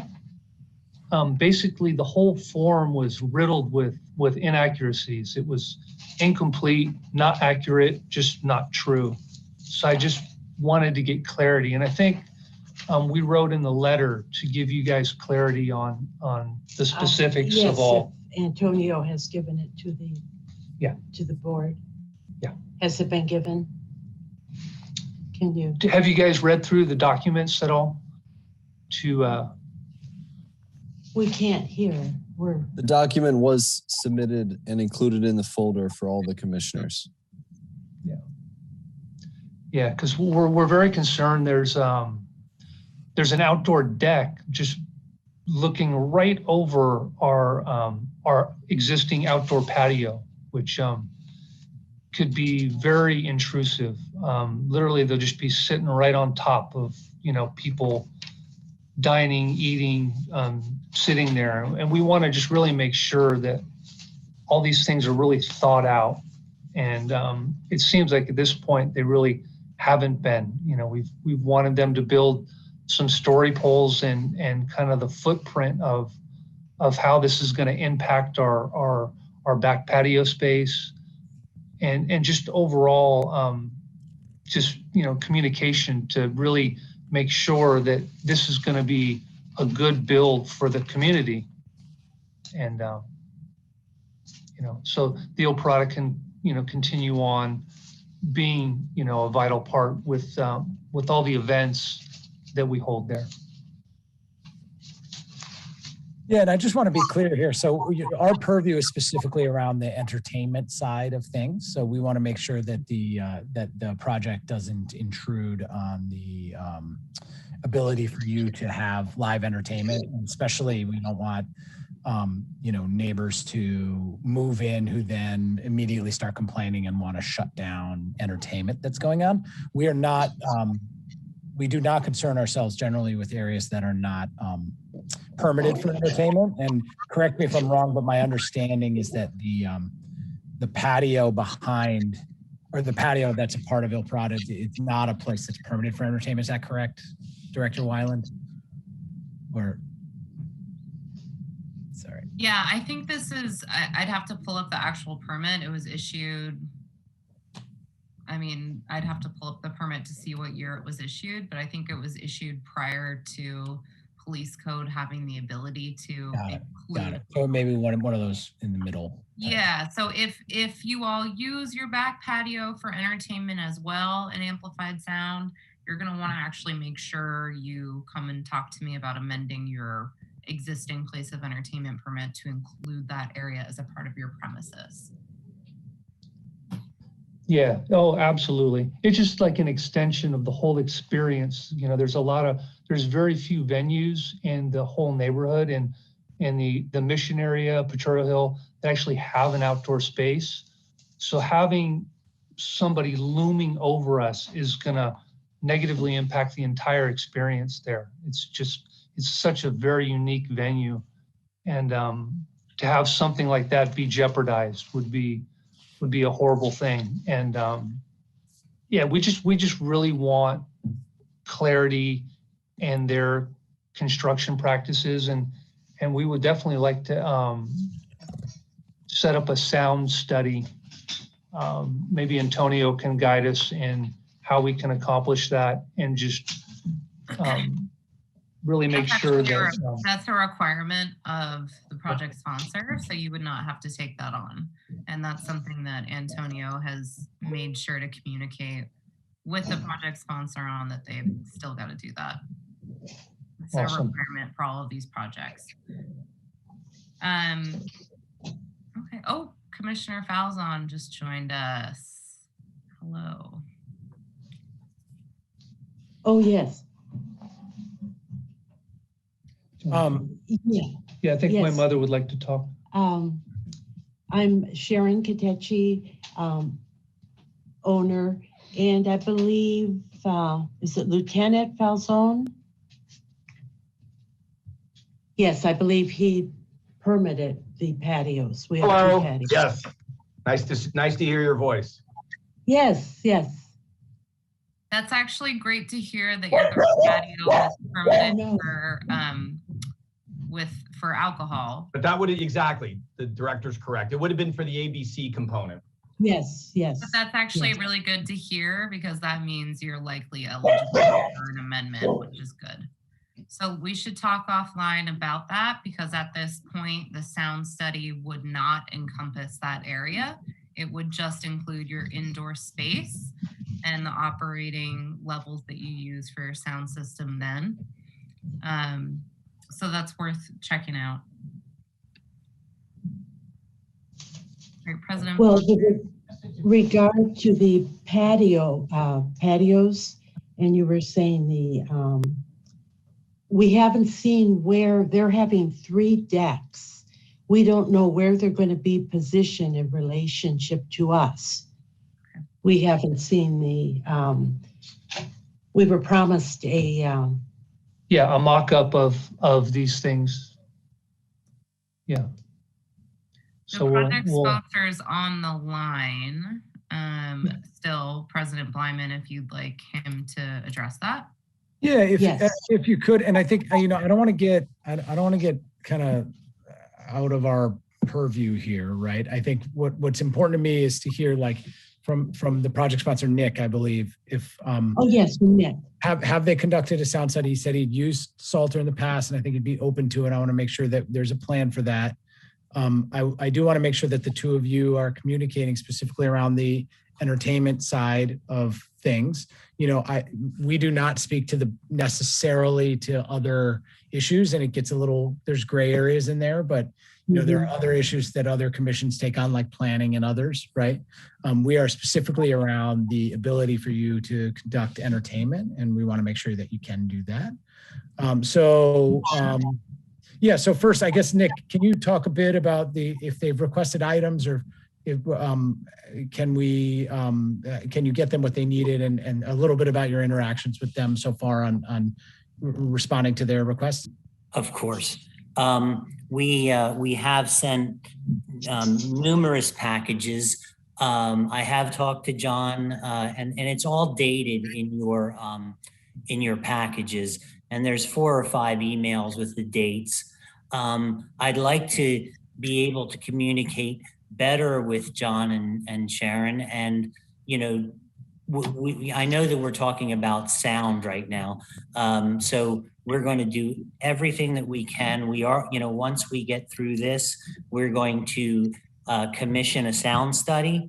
And that will trigger our next steps, which will be to build some story polls and show them exactly where the different parts of the building are. But we're getting into planning now. But we certainly want to be a good neighbor, and we want to communicate with John and Sharon.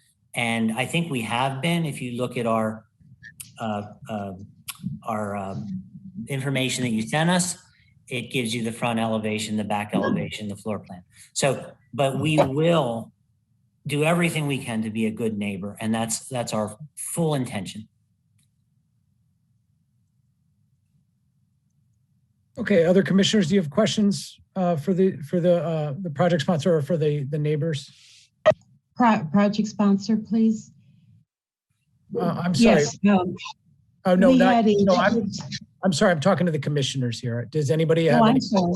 It's okay. Does anybody have any comments or questions for the sponsor? I'll give you a chance to speak in a moment as well. Commissioners, do we have any other notes? Okay. All right. I'm sorry. I didn't quite catch your name, but it sounded like you had some other comments from Il Parada that you wanted to know. Yes, Sharon. And we've been trying to get information since the first meeting in January with the architect to show the plans. And at that meeting, he said there was no problem, and that was January of this year. And it was that we were requesting, and they said those were not the finished plans.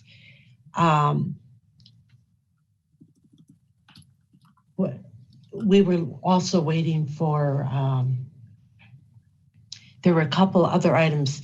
We did meet Nicholas with both of our sons, and during the demolition and of the old building that was there. There was our damage to our fire escape and other things, and he was going to come back, and he wrote it up, and he thought it had been taken care of, and none of the things that have been damaged have been taken care of. So we've gotten off to a real rough start.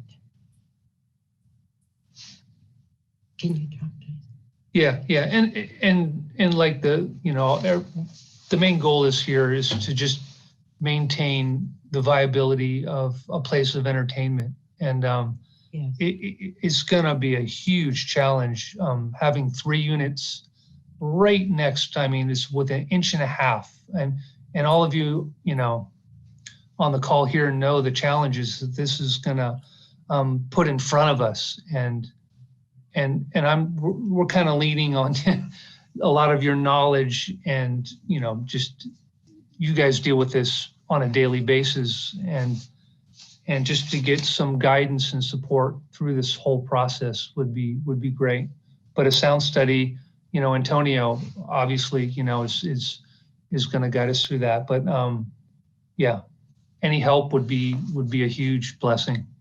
All right, thank you. Yeah, and I think just for your peace of mind, the reason that we're here is this is because of a piece of legislation that was passed about 6 years ago, I believe. I think it just popped up in my Facebook yesterday because I helped pass it. That requires new developments to notify their tenants about existing places of entertainment. And in those notifications, they come in the form of disclosures to the tenants. And whether that's a rental tenant or a purchasing tenant, or a condo purchasing somebody who would own the property, they basically have to sign. Disclosures acknowledging that there's a place of entertainment there, and essentially, for lack of a better word, waiving some of their ability to disturb the operations of that tenant, right? So the reason we come here is, but part of that legislation also had them had project sponsors come before us in order for us to make recommendations to planning. So we can make recommendations to planning. I think we've heard enough from the project sponsor and from the Il Parada folks here, unless anybody has any more questions. Okay, so I think we can discuss this now and what recommendations we want to make to planning on behalf of this project. I might throw out a couple ideas before we discuss. Hold on 1 second here. Okay, some things we might discuss is it does seem like there's some concern about the proximity of balconies over an existing permit place of entertainment. So we might ask for planning to consider the proximity to the of the proposed balconies. We might ask them, as nice as it is to have 1.5 inches of space between buildings, we know that sound can travel through inches. And so we may want to have planning to take a closer look at that and determine if that's enough room to stop sound from traveling through. It does sound, everything should be on the table here. They have not had a sound study yet. And generally when we have these, we are presented with sound studies from a sound engineer, and that has not happened yet. So we might consider inviting them back when there is a sound study. So I want to throw out some ideas here and just hear what you all think about this. I think it's hard for us to make any kinds of hard determinations without more specifics from the sound study. So I would I would ask them to come back once that study has been completed. Any other thoughts on that? I concur. That's my 2 cents. I feel the same way. I see Al nodding too. We might run into an issue with that. Yeah, just because, yeah, I think if you choose to do that, I'll just have to go back to planning and see if that's even an option at this point. But I think they do need a recommendation at this time. It's a challenge. I'm not quite sure actually the history in terms of why a sound study wasn't conducted, if it was because the venue couldn't accommodate it or what the deal is with that. Tony, do you have background on that? Sorry to put you on the spot.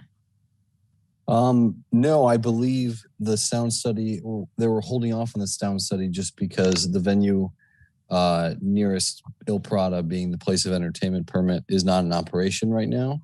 Right. And so just with the current times, yeah, this as well as other RDR projects have to wait, or that's generally what's going on, is have to wait until everything's back up and running, because you can't really get the same results from the sound study.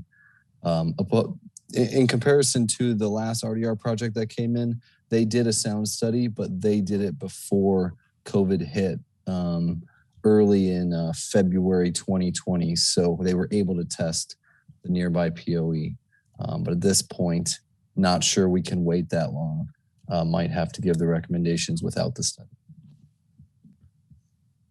Okay. So I just have one thing to interject on the form that Nicholas filled out.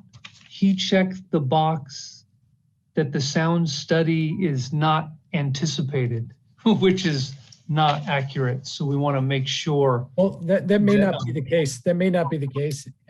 If it's possible to do a sound study, it's impossible to do a sound study when nobody's open, right? And oh no, we opened the first day. No. I mean, without having live entertainment, it's hard to do a sound study because you.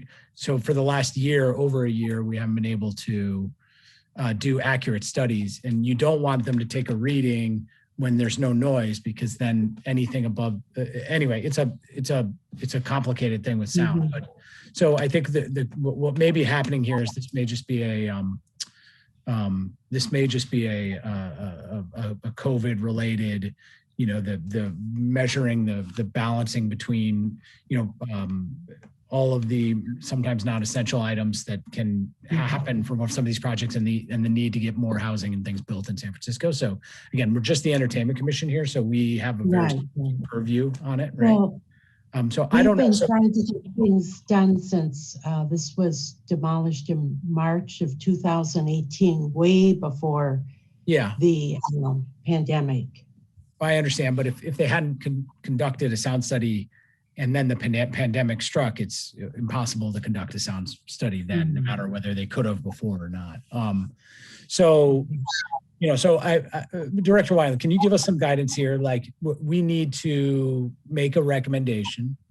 It sounds like they're expecting one, and it's part of the process. Then this is moving forward. It sounds like the commission, from what I'm hearing, it sounds like a vote might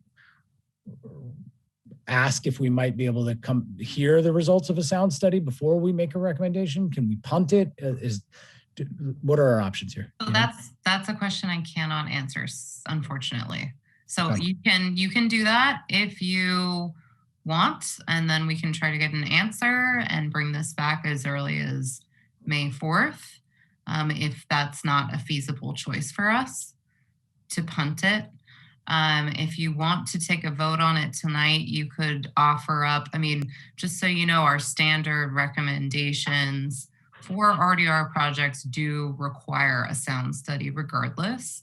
And so what Tony was trying to endeavor to do was just to make sure that that would be submitted, and that the STC ratings that were offered in that, it's scientific, it's based on the decibel readings, would then have to be adhered to. So you could make a specific recommendation like that. You could recommend that planning review this, and per your comments, pay closer attention to the location of their outdoor spaces at the development in relation to the proximity of the existing outdoor space at Il Parada. You could comment on the distance between the two facades. That's all within your purview to make comment on within the recommendation and review.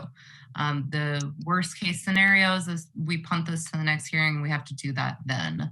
And I would just ask the project sponsor if he could respond. Is there some deadline with planning prior to May 4th that we need to be aware of? Well, no, we would like to get through planning, and, we certainly would address all these through planning, is which I would like, and we would be able to address the architectural issues along with the audio issues if we could get through here tonight.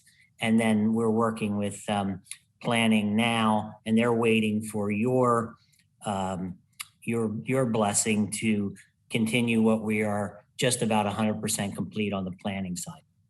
Right, but we are the body that reviews and approves STC recommended ratings for these kinds of developments within a sound study. So this really is not commonplace for us to hear a project like this without having been able to review a sound study and those types of recommendations. So I do understand where the commissioners are coming from in feeling as though they're giving you a blank check, if you will. So, but I do think that when you make a recommendation that's very specific like that, commissioners, that is something we can share with planning and ensure that you do get additional review in future. At that point, it might just be informational purposes only, though, that these are the recommended STC ratings. Yeah, I think so. I think that I don't think so. They're not sound studies are going to be really hard to do, everyone, because the things are not going to be rocking and rolling again for a few months here, right? And so for that to hold up a project in San Francisco, on our behalf would not make me. I personally wouldn't feel comfortable with that.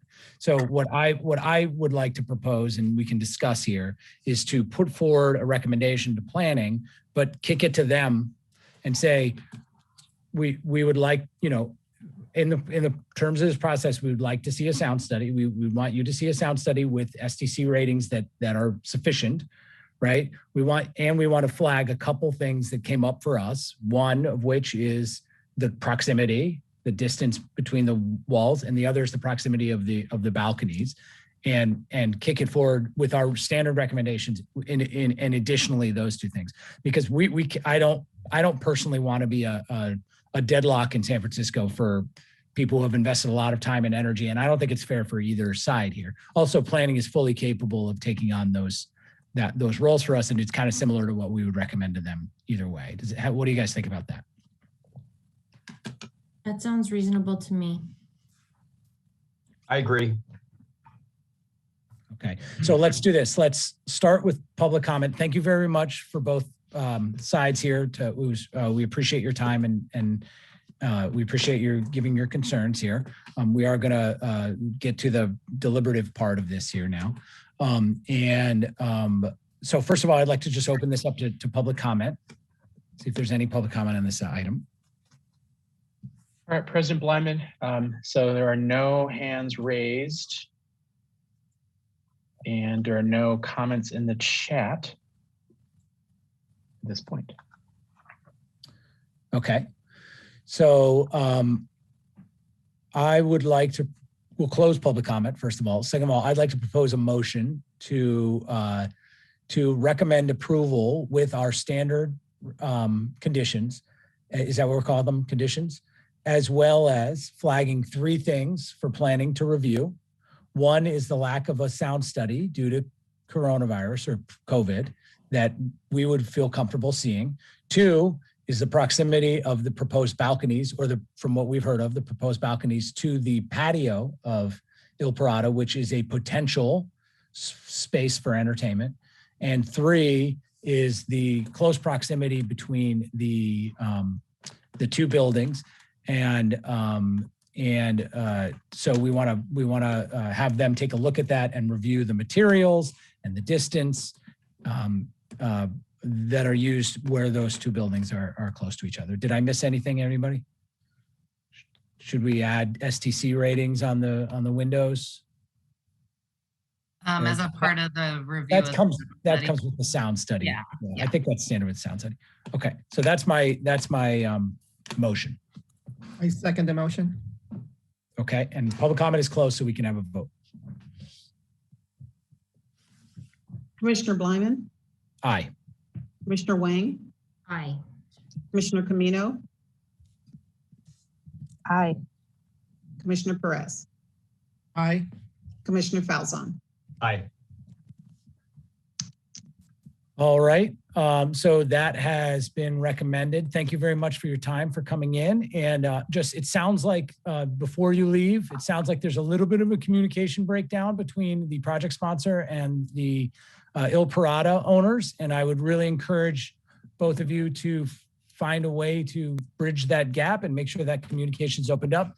I know that planning will care about that a lot. So for both of all of your sakes, I think that would be behoove everybody to speak to each other and communicate and figure out where those gaps are happening and close them. All right. Thank you, everyone, for all your support and guidance on all this stuff. We really appreciate it. Thank you. Good luck. Thank you for hearing us. Thank you. And we'll definitely reach out and be better communicators. Yes, thank you. You're welcome. Yep, ditto.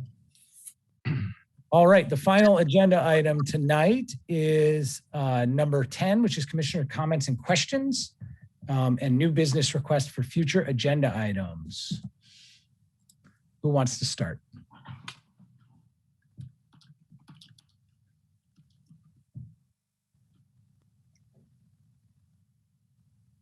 All right, I think it would be, we cannot have a closing conversation here without acknowledging the historic ruling today in the Chauvin trial.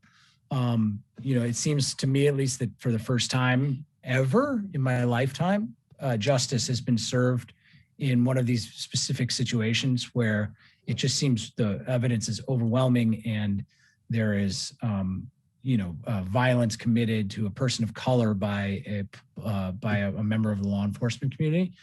I was personally very relieved with the verdict and was hopeful, was given a lot of hope by it that we can communicate going forward and do a better job of bringing justice to all communities.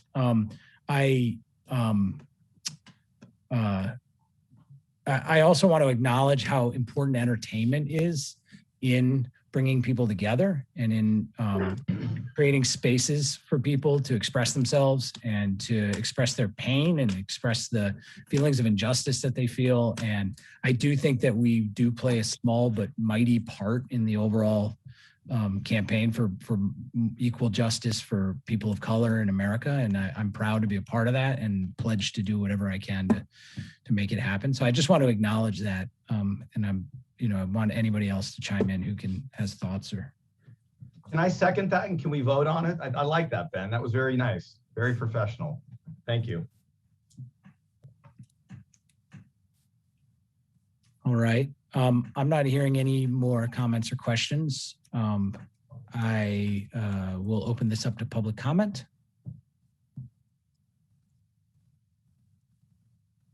All right, there are no hands raised and there are no comments in the chat.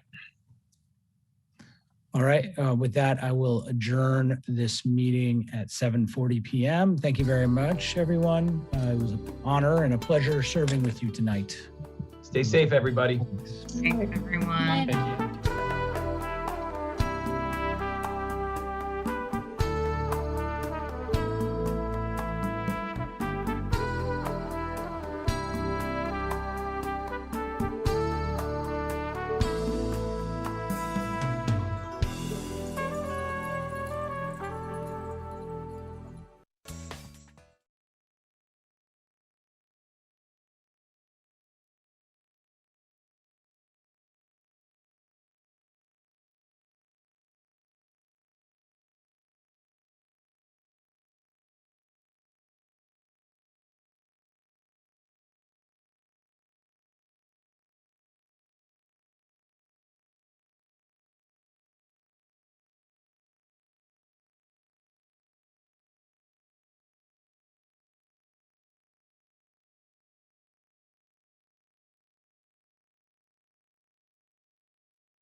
SFGovTV, San Francisco Government Television.